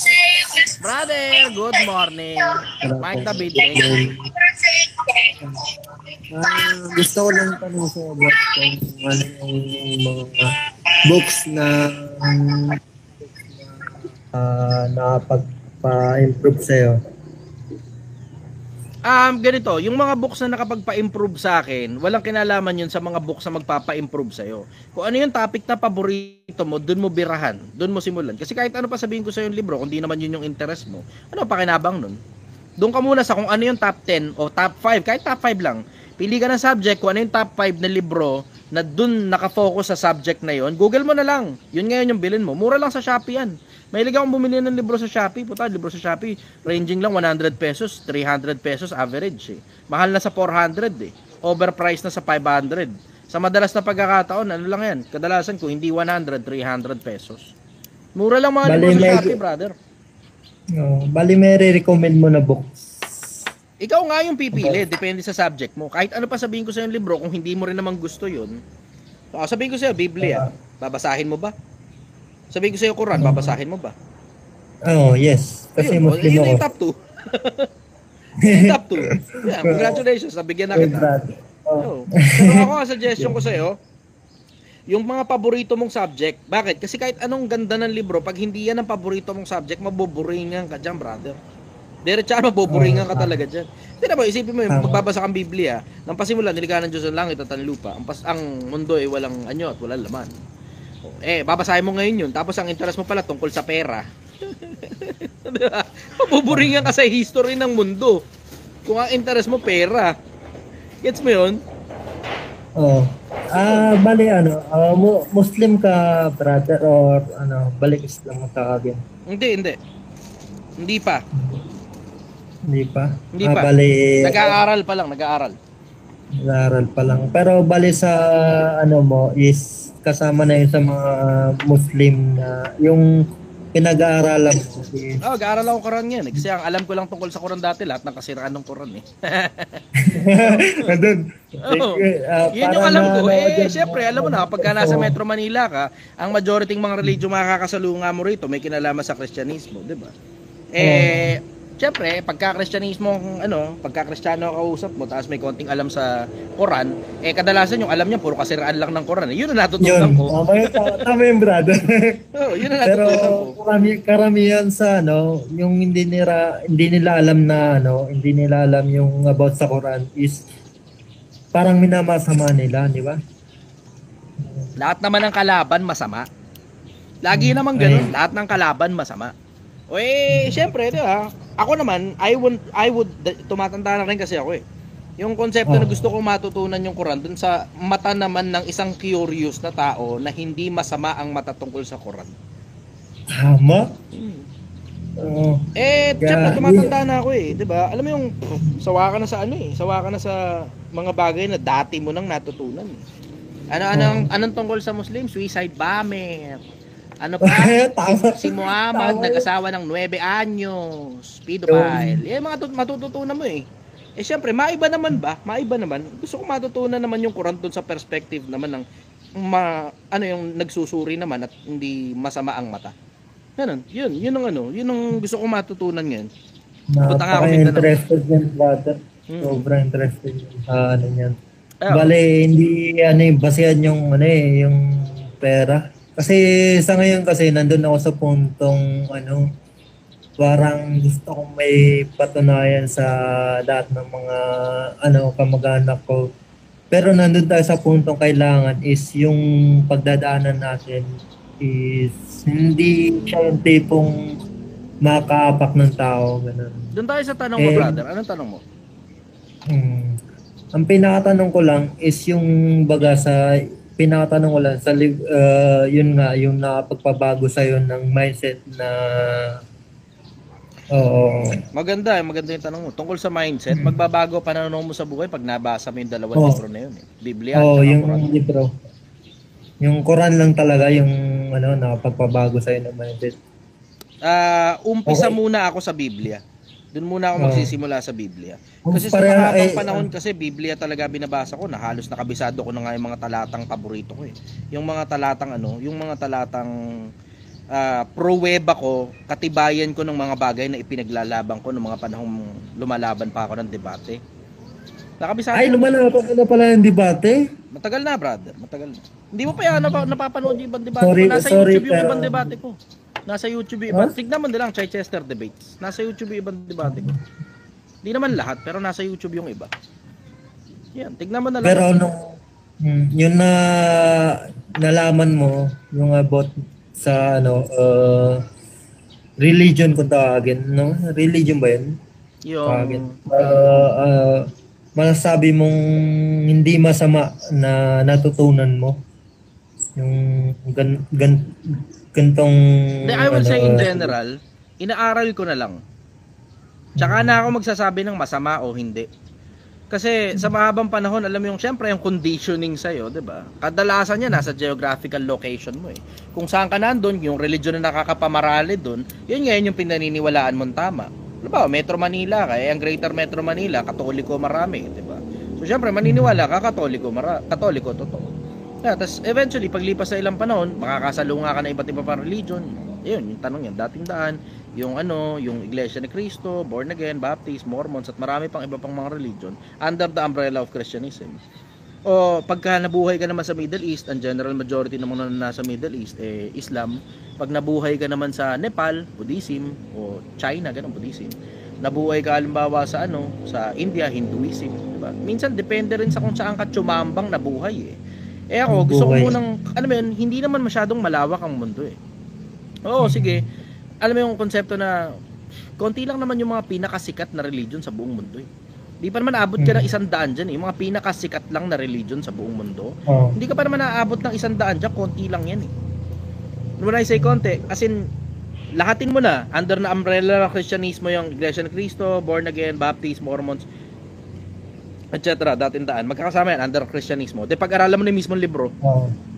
Islam, merong Shia, merong Sunni. Pag-aralan mo na yung libro.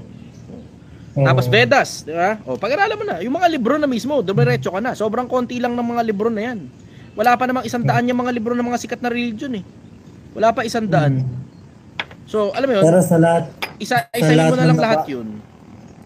Kumbaga sa lahat ng napatunayan mo may isang parang kukuha ng pansin sa'yo. Dalawa. Hindi isa, dalawa. Biblia at saka Quran. Biblia, almost same lang sila, brother, di ba? Hindi. Almost same lang sila. Hindi. Well, almost same sila na galing ng Middle East. Galing dun sa galing kay Abraham. Kasi yung isa, yung linya ng isa galing kay Isaac. Yung isa, linya ng isa galing kay Ismail. Ayun. So, alam mo yun, yung sa ganun, okay, sige, pwede mo nang masabing halos same sila dun sa ganung konsepto. Pero pag alam mo yung pinagkaiba ng dalawa, tapos dun ka magfo-focus dun sa dalawa at hindi kasali yung ibang mga religion pa sa buong mundo, you will know the difference, brother. You will know the difference. Yun. Sige, brother, pagbibigyan ko yung ibang gustong umakyat. Kumbaga, nagpapasalamat lang ako, brother, kasi siguro ikaw lang yung nano ko na hindi ng mga sugal-sugal. Di ba karamihan na ganyan? Para maraming mataas yung offer na ganyan, di ba? Susugal, ganyan. Alam mo yan, di ba? Hindi ko naman kailangan kasi nagbibigay naman ng stars si Mike David eh. Salamat ha. Thank you kay Mike David. Wala pang Totoo, yung pera nga dito sa TikTok, hindi ko nga alam po, nag-e-expire pa. May nagbigay ng high school. Hindi ko nga alam kung nag-e-expire ako. Hanggang ngayon, wala pa ring bank account na nakakabit sa akin dito sa TikTok eh. Hindi ko alam paano kunin yung pera dyan eh. Alam ko merong konting barya dyan na parang less than 10,000 pesos. May nagbigay ng grab, so thank you ah.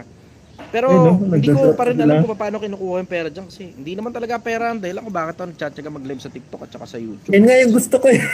Yun yung gusto ko sa'yo, brother. Pero yun, bibigyan ko ng yung mga gustong umakyat. Pero thank you, brother, na isa ka sa nag-aaral about sa mga religion natin. Salamat, brother. Na-appreciate kita. Thank you. Salamat. Okay, last na siguro to. Hindi ko alam kung ilang minuto na ako eh. Tingnan mo nga, brother. Ikaw nga. Ay, sorry, busy pala. Lalaro. Okay. Ito, Rod Solomon, Maganda yung pangalan niya, Rod Solomon.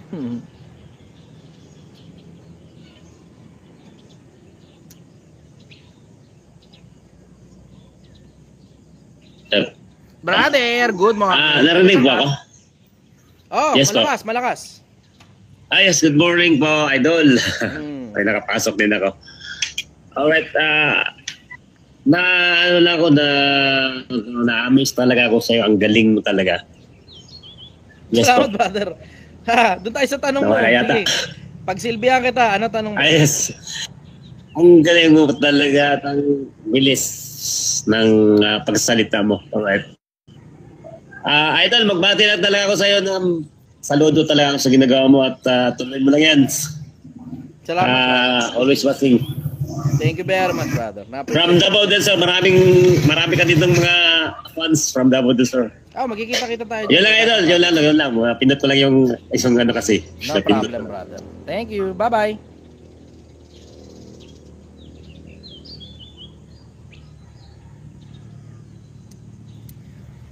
Paul Yang. Kanina ko pa nakikita sa comment section to si Paul Yang. Hello, Sir Chai. Brother! Taga saan ka? Quezon City po. Quezon City. Okay, ano tanong mo? Sir Chai, I've seen your story po kasi. Talagang nakaka-inspire po talaga kayo. Tsaka from may pakinabang sa'yo. Opo, sir. Tsaka, nakilala ko po itong guy na to. Ang pangalan po niya is Sir Johan Del Rosario. Tropa ko po siya. Totoo ba po na isa ba po siya sa nagpasikat sa inyo sa TikTok? Oo, totoo yun. Ano po yung kwento nun, sir? Sabi daw po niya 100 videos, 200 videos, gano'n. Hindi naman. Bilangin mo na lang kung ilan yung nagsimula ron sa TikTok, mula ron sa pinaka-umpisa ng TikTok, hanggang yung pare-parehas lang ng format. Pag hindi na parehas ng format, hindi nakasali yun. Sila nag-edit nun. Malaki utang na loob ko sa kanila. Galing nga po ni Sir Johan. Kumbaga, tropa ko nga po siya ngayon. Kasama niya sina Josh Moy ngayon. Naggumawa kami ng tech company sa Socia. Kumbaga. Pero, yun nga po, sabi nga rin po ni Sir Johan, napakagaling daw niyo po pagsalita. Tsaka yung angulo daw po ng video ng kinukunan niyo po kayo sa magaling sila. TikTok. Diretso magaling sila. Wala naman ako ibang masasabi kasi malaki utang na loob ko kay Leon. Malaki utang na loob ko sa kanila. Yun nga lang po, sir. Opo. Tsaka kayo rin po, sir, talagang nakikita ko po yung content niyo po dati pa po. Kumbaga, as in about life and everything, it's like super, ano talaga siya. As in yung mga marunong na lang tumingin, kumbaga, ang makakapagsalita na totoo po talaga lahat ng sinasabi niyo, sir. Yung mga hindi marunong tumingin, mga tanga sila, sir. Yun nga ang target market ko eh. Yung mga marunong tumingin, wala, marunong na yan eh. Yung mga mayayaman, wala akong pakialam dyan. Yung mga, totoo, sir. Lalo na yung mga yabang-yabang, diretso, wala talaga akong pakialam dyan. Wala akong pakialam, ano ka kayaman, puta, mayaman ka na eh. Congratulations sa'yo, diba? Tumulong ka naman sa kapwa-tao, diba? Kasi you already have too much. Pero, diretso, ang target audience ko talaga yung mga walang pera. Yun, ang target audience ko. Yung mga walang pera. Saka, sila na lang dyan sa yabang-yabang, yaman-yaman. Sila na lang dyan. Sige, enjoy nyo yan. Pagtandaan nyo naman, marirealize nyo rin naman na hindi pera ang purpose ng buhay eh. When you're getting everything easy, tapos, alam mo yun, sobra-sobra na yung meron ka, tapos matanda ka na, tapos wala ka na masyadong magawa sa buhay mo. Tapos, alam mo yun, marirealize mo rin na hindi pera ang purpose ng buhay. Tsaka na nga lang, nakapag-invest ka ng marami sa kabilang buhay. Kasi we're all going to die. Hindi ko alam kung alam ninyo yun, pero dahil mga bata pa kayo, hindi nyo masyadong nare-realize yung konsepto na hindi natin alam kung hanggang kailan lang tayo. Na meron akong mga kaibigan kasi panahon ng pandemya, puta, panahon ng pandemya, puta, kaliwat kanan yun, no? Every other profile picture itim. So, ibig sabihin, no, may patay sa pamilya nila nung panahon ng pandemya. Yung iba nga, hindi ko nga alam paano magkaroon ng delusion yung iba na hindi totoo yung pandemya. Hindi totoo yung pandemya, ang dami kong kitang profile picture, puro itim, kaliwat kanang itim. Nakita ko yung panahon ng pandemya eh. Ako, diretso, sa dami ng mga kaibigan kong patay na, hindi ko alam kung hanggang kailan lang ang buhay ko. May mga taong malakas na malakas, tapos bukas mababalita mo na lang, di na nagising. Diba? Ako naman, I'm just trying to, diba, prepare myself for the afterlife kasi greedy ako eh. I'm the greediest person you will ever meet in your entire life. Opo, sir. Pag samasamahin nyo lahat sila, si Josh Mojica, sila Johan, at lahat ng mga nandun sa Socia, pag samasamahin nyo mga sarili nyo, mas greedy pa ako kaysa sa inyong lahat.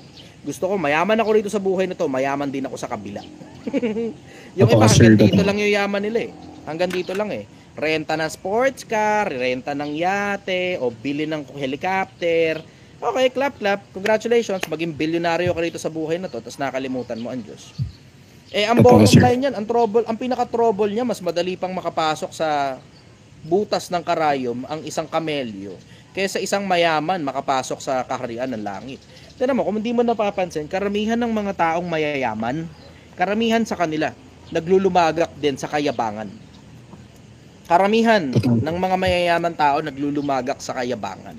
Tapos yung yaman nila, yun yung nagiging parang fortress nila. Tapos wala na silang ibang mapag-usapan bukod sa yaman, experiences, yate. Wala ka masyadong makitang karunungan. Yun nga yung napansin ko sa social media. Isa sa mga dahilan yan kung bakit matagal ko na kasing plano talaga yung social media na yun. Chubamba naman, may mga tumulong sa akin ng mga tao. And I am deeply humbled at nagpapasalamat ako sa kanila at tumulong sila sa akin na magkaroon ng traction sa social media.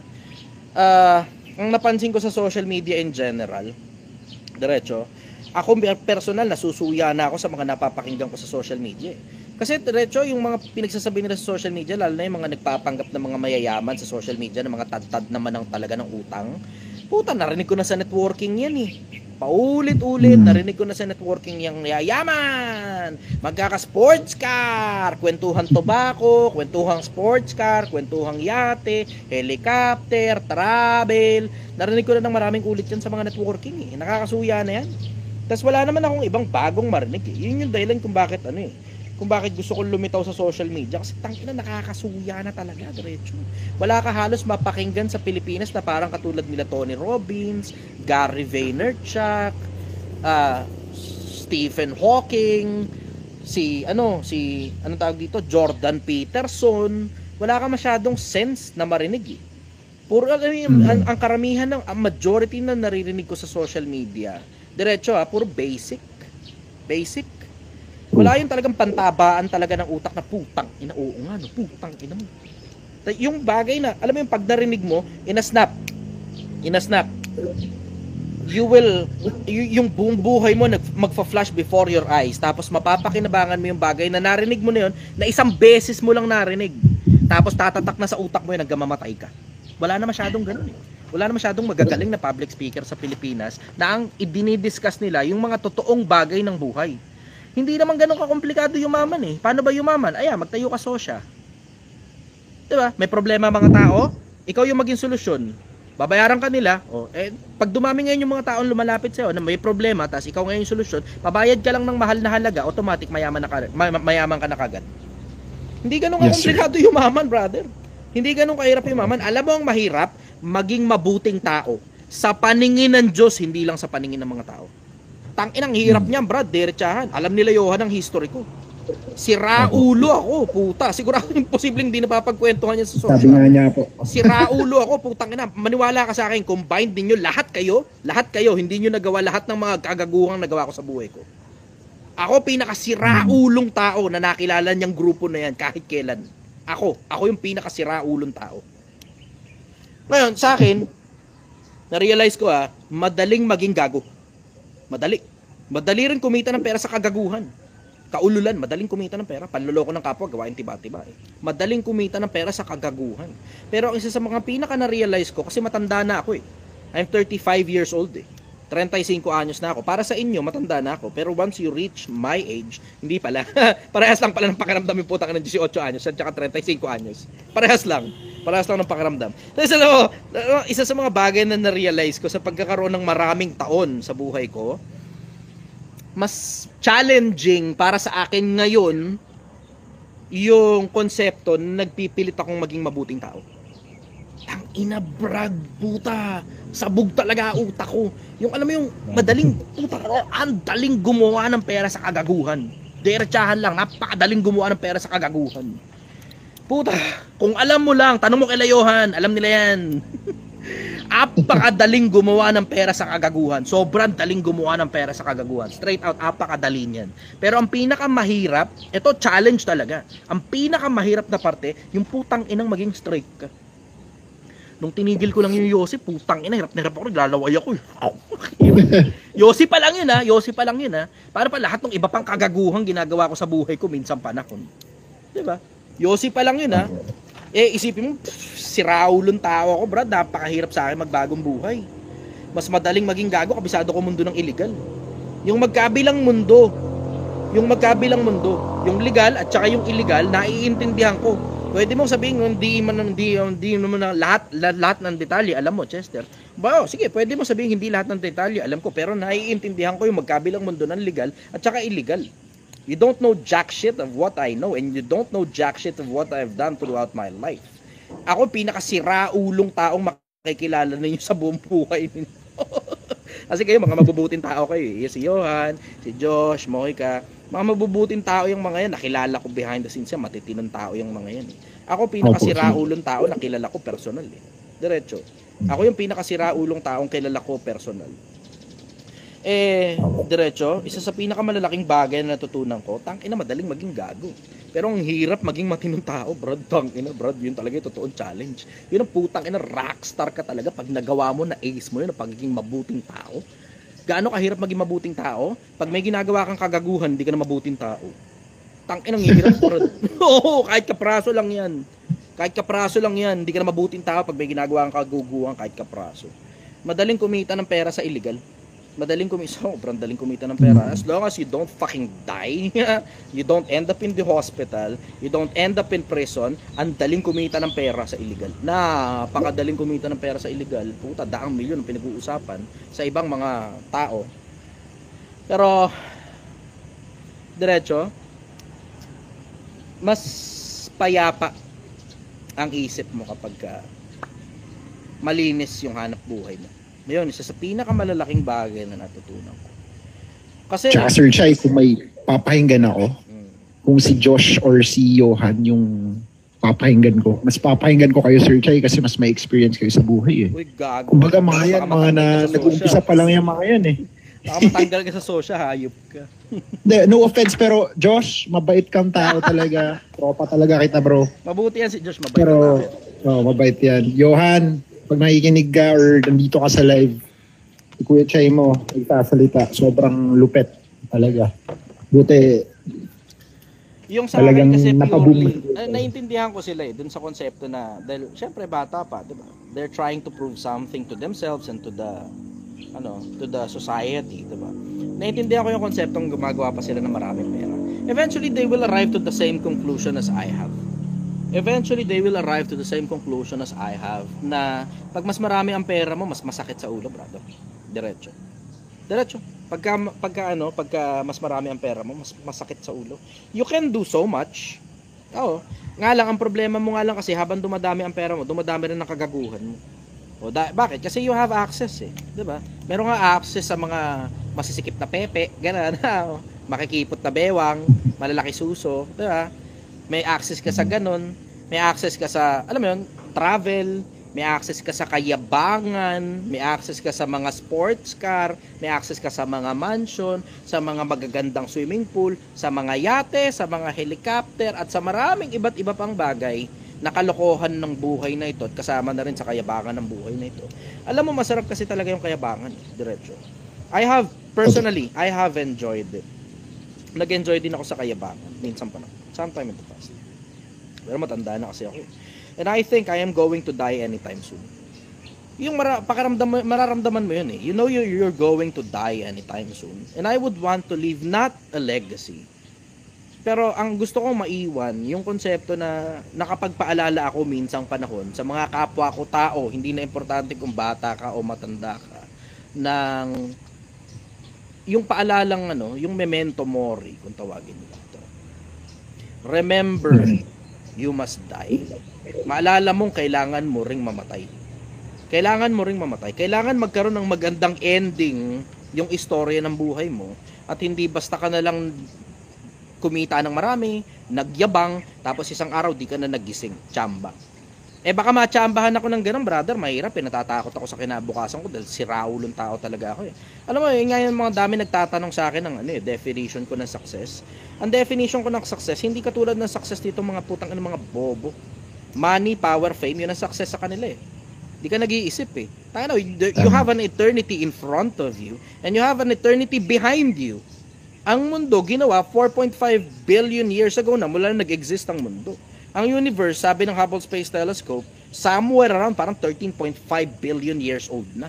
Pero nung nag-launch sila bago telescope, puta yung James Webb Space Telescope, they're now looking into the possibility na baka 26 billion years old na ang universe. So you have an eternity behind you, bago ka lumitaw, tapos pagkamatay mo, you also have an eternity in front of you, na hindi mo alam kung ano meron doon sa kabilang buhay. Puta Brad, it creeps me up. It creeps me up. Natatakot ako dun sa konsepto na baka isang araw hindi na lang ako magising o nagmomotor ako, nabangga ako o alam mo yun, binaril ako ng kung sino mas siraulo pa kaya sa akin. Tapos alam mo yun, pagdating mo ngayon sa kabila, surprise motherfucker, may Diyos pala. Tapos hindi ka tinatanggap. Pero ang dami mong pera. Tapos sikat ka pa. Tapos influencer ka. Tapos yabang mo pa. Tapos pagdating sa kabila, tangina hindi ka tinatanggap ng Diyos. Aray ko po, di ba? Aray ko po ka talaga dun. Eto na mo, with all the riches of all those people who are in social media right now, ngayon yung mga tao na nasa social media ngayon, nandito sa Pilipinas, na mga yabang-yabang, yaman-yaman, puta, mas mayaman pa ang Roman Empire kaysa sa mga putang inang yan eh. Yung Imperyo Romano na pinamamahalaan ni Augustus at saka ni Tiberio Cesar, mas mayaman pa yung mga yun eh. Mas mayaman pa si Napoleon, mas mayaman pa si Cleopatra, mas mayaman pa si Potiphar, mas mayaman pa si yung Ottoman Empire, mas mayaman pa yung Mongolian Empire, mas mayaman pa yung Egyptian Empire, mas mayaman putang ina, napakaraming, alam mo, hindi birong yaman yung meron yung mga tao na yun. Pero tignan mo, halos lahat sila naghahanda para sa kabilang buhay. Pero yung mga yabang-yabang sa internet, tangina, parang pag kumakapagsalita sila, parang wala silang pakialam sa kabilang buhay. Doon lang ako sang-ayon kay Josh minsan, yung pagyayabang niya, dapat niya yun, baba niya ng onte. Kumbaga yung hype, kumbaga dapat parehas lang sa ordinaryong tao, ganun. At naiintindihan ko, kasi minsang panahong mayabang na bata rin ako. Naaalala ko yung panahon ng kayabangan ko noon na marami kasi talaga akong tao, Brad. Alam nila Johan yan eh. Marami akong tao. Tapos yung mga tao ko, hindi biro ang kayang gawin. Alam nila yan. Kaya alam mo yun, siguro isa yun sa mga dahilan kung ba't walang kumakana sa akin sa social media, ganun. Siyempre nanghuhula lang naman ako. Baka alam na nila yung kwento, 'di ba? Pero alam mo yung minsan panahong mayabang na bata rin ako. You're trying to prove something to yourself and to the society. Tapos naiintindihan ko rin naman na si Josh kasi behind the scene pagka kaming dalawa yung magkausap, di naman siya ganun. Totoo yan, Sir Chai. Sobrang bait ni Josh. Hindi siya ganun. Ano yun, kumbaga parang marketing stunt niya lang. Partially marketing stunt, partially masarap kasing magyabang. Kamot utak din yan. Kamot ulo din yun. Masarap magyabang. Diba? So alam mo yung partially marketing stunt yun, parang ginagawa niya sa social media para pumutok lang yung kung ano man yung endeavor ni Josh, yung kangkong at saka yung social, ganun.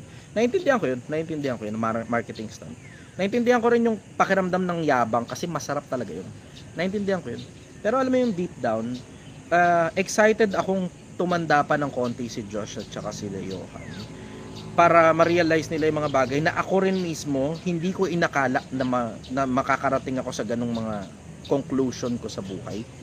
Kasi when you're starting to grow old, tas you've seen your friends die in front of you, alam mo yung mahihimas-masang ka sa kayabangan mo eh. Tas marirealize mo gaano ka fragile lang ang buhay. Mahihimas-masang ka eh. Excited ako, totoo, kay Josh at saka kay Johan. Excited ako sa kanila. Excited ako. I'm sure they will arrive to the same conclusion as I have. Kasi matatalinong tao yung mga yan eh. Bata pa sila, tapos matatalino sila, tapos mapepera sila. Pare-parehas kami nung mga panahong ako ganung edad din. Pare-parehas kami. And I am really hoping na sana wag maabutan ng kamatayan o ng kung anumang sakuna na nakapaligid sa kanila bago nila ma-realize yun. Kasi ako naabutan talaga ng maraming kamatayan ng mga kaibigan. Maraming kamatayan ng mga taong nakapaligid sa akin. Alam mo yun, I'm being surrounded by bones after bones. Yeah. So, alam mo yun, gusto ko lang makita yung kabilang buhay ng payapa. Yun ang gusto kong mangyari. Hindi na tungkol sa pera. Puta, graduate na ako, brad. Tangin, ang dami ko nang kinita all throughout my life, brad. If you only knew. Tanong mo na lang sa kanila, alam nila yun. Ang dami ko nang kinita all throughout my life. Kumbaga, sobra-sobra na. Hindi ko na, it's too much to say na hindi ko kayang ubusin, pero barat kasi ako sa sarili ko eh. Alam mo yun, dito sa Project 1, nabili ko isang pirasong short, yun, itong mga shades, gano'n. Mga maliliit na bagay lang, na yung pera ng Project 1M kasi yung ginagamit ko dito eh. So hindi ko naman pwedeng basta na lang gastusin ng ganun-ganun na lang. Dahil, Ay, Sir Chai, saan pala kayo located? andito kami sa Project Domsa 1. Viewpoint sa Angono Rizal. Domsa Viewpoint sa Angono Rizal. If they will find time, kung mahahanapan nyo ng oras, bisita kayo dito, ganyan. Ano naman to eh, kumbaga safe grounds ito para sa mga influencer. Kasi ang dami rin bumibisita sa akin, celebrity, politicians, at saka influencers dito na nakikipagkwentuhan sa akin na hindi ko na ina-upload yung mga pictures nila. Siyempre, with respect na lang dun sa mga tao na hindi naman, ayoko ring magamit ko yung mga mukha nila para pasikatin yung Project 1M. Ayoko eh. Kasi yun nga yung konsepto na gagawa kang pera na hindi naman, alam mo yun, wala kang pangbayad sa mga influencer na yan sa umpisa eh. So ayokong gamitin yung mga mukha nila para maging marketing stunt kasi this is not about money. Para ito makatulong sa mga kapwa-tao. Alam naman nila yan. Alam nilang wala akong kinikita sa social media. Ang transaction nga namin nila Johan nun, sa kanila lang lahat ng pera. They get to keep all of the money. Bahala na sila. Optional na lang kung bibigyan pa nila ako. Ganon. Yun ang usapan namin nun. They get to keep all the money. Lahat ng pera sa inyo na. Inyo na lahat ng pera ng social media. Kung ano man ang kitain ng social media, lahat yan sa inyo. Ibigay nyo lang sa akin yung kasikatan, tapos yung page din para mapakinabangan ko kung sakasakali mang darating yung panahon na maghihiwa-hiwalay na tayo. And I really appreciate them for keeping up with their promise. Na binigay talaga sa akin yung page. Na-appreciate ko talaga yung sobra. So, Sir Chai, follow-up question. Ano pong mapapayo nyo sa amin ni na Josh, Johan, sa mga kabataang nagsisimula magnegosyo? You're doing the right thing, brother. Kasi hindi naman yata kayo nag-aaral eh, diba? Oh, you're doing the right thing. Pag di ka na nag-aaral, dapat talaga naghahanap buhay ka na talaga. Tapos bugbugin mo ng husto yung kabataan mo sa pag-alala sa Diyos at saka sa pagbuo ng sarili mo habang bata ka pa. Kasi yun ang sabi ni Solomon sa Biblia eh. Ang sabi ni Solomon, alalahanin mo rin naman ng may lalang sa'yo sa panahon ng iyong kabataan bago dumating ang mga masasamang araw. So alalahanin mo ang Diyos. So, dun sa konsepto na yun, alam mo, hindi ka yayabang, ganun, tapos hindi ka rin manloloko ng kapwa-tao, kasi hindi ka gagawa ng mga abominations at kagaguhan, kasi inaalala mo nga yung Diyos, diba? Isa yun, tapos, tuloy nyo lang yung ginagawa ninyo, kasi maganda naman yung ginagawa ninyo eh. Nakita ko yung Sosya, sabi ko maganda, na dumadaan sa speed ko yung Sosya. Sabi ko ako, ayos mo, nagbe-venture out na si Joshua papuntang ibang hanap buhay naman. Alam diretso, yung lahat ng klase ng endeavor na pinagkakakitaan, hindi parang yung iba kasi parang gino-glorify yung konsepto ng business. Sa akin, lahat ng yan ang tawag ko hanap buhay. Hanap buhay. Yung hanap buhay, tingnan mo, tawagin mong hanap buhay, di ka yayabang. Tapos ang pinakamagandang parte, yung mga nagpapakababa itinataas. Pero to the contrary, yung mga nagpapakataas ibinababa. Opo. Lahat ng wakas ng kapalaluan kahihiyan. Ang wakas ng kapalaluan ay kahihiyan. Yun ang sabi ni Solomon. Yung dulo ng kayabangan, pagkapahiya. So yun ang dahilan kung bakit ako ay as much as with all the, alam mo yun, with all the confidence that you are hearing from me. I try to be a very humble individual na lagi kong inaalala na sino ka ba, Chester? Tangina mo, ang yabang mo, Chester, sino ka ba? Wala. Ordinaryong taong bayan may opinion. Other than that, sino ka ba, Chester? Wala. I'm a fucking nobody. And I always remind myself of that. Yun yung dahilan kung bakit pag nakikita mo yung Facebook ko, pag nagpo-post ako ng mga sinulat ko at tinype ko, lagi kong sinasabi, mata sa langit pa sa lupa. It's to remind me na hindi ako importanteng tao. Kasi brother, social media, puta. Ang social media, palalakihin talaga ulo mo niyan. Ayun lang, puta. Live access removed as usual. Anyways, magandang umaga sa Pilipinas. Ako ay suspendido na naman at sa May 9 daw yung aking pagkakatanggal ng suspension. Magandang umaga sa Pilipinas. Mahal na mahal kita. Suspendido na naman ang TikTok.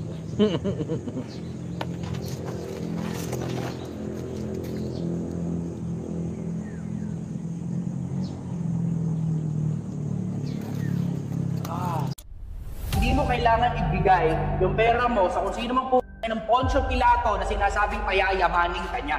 Walang ganon. Ang totoo, ikaw na hinihingan nila ng barya ang dahilan kung bakit sila yumayaman. Huwag kayong Pilipinas para maniwala na pag mas buka, pag mas wala kang natapos, mas malayo mararating mo sa buhay. Kaya mga p***in ang nagsasabi, diskarte na lang daw, huwag na daw ikaw kumuha ng diploma ng mga social media influencer. Pa!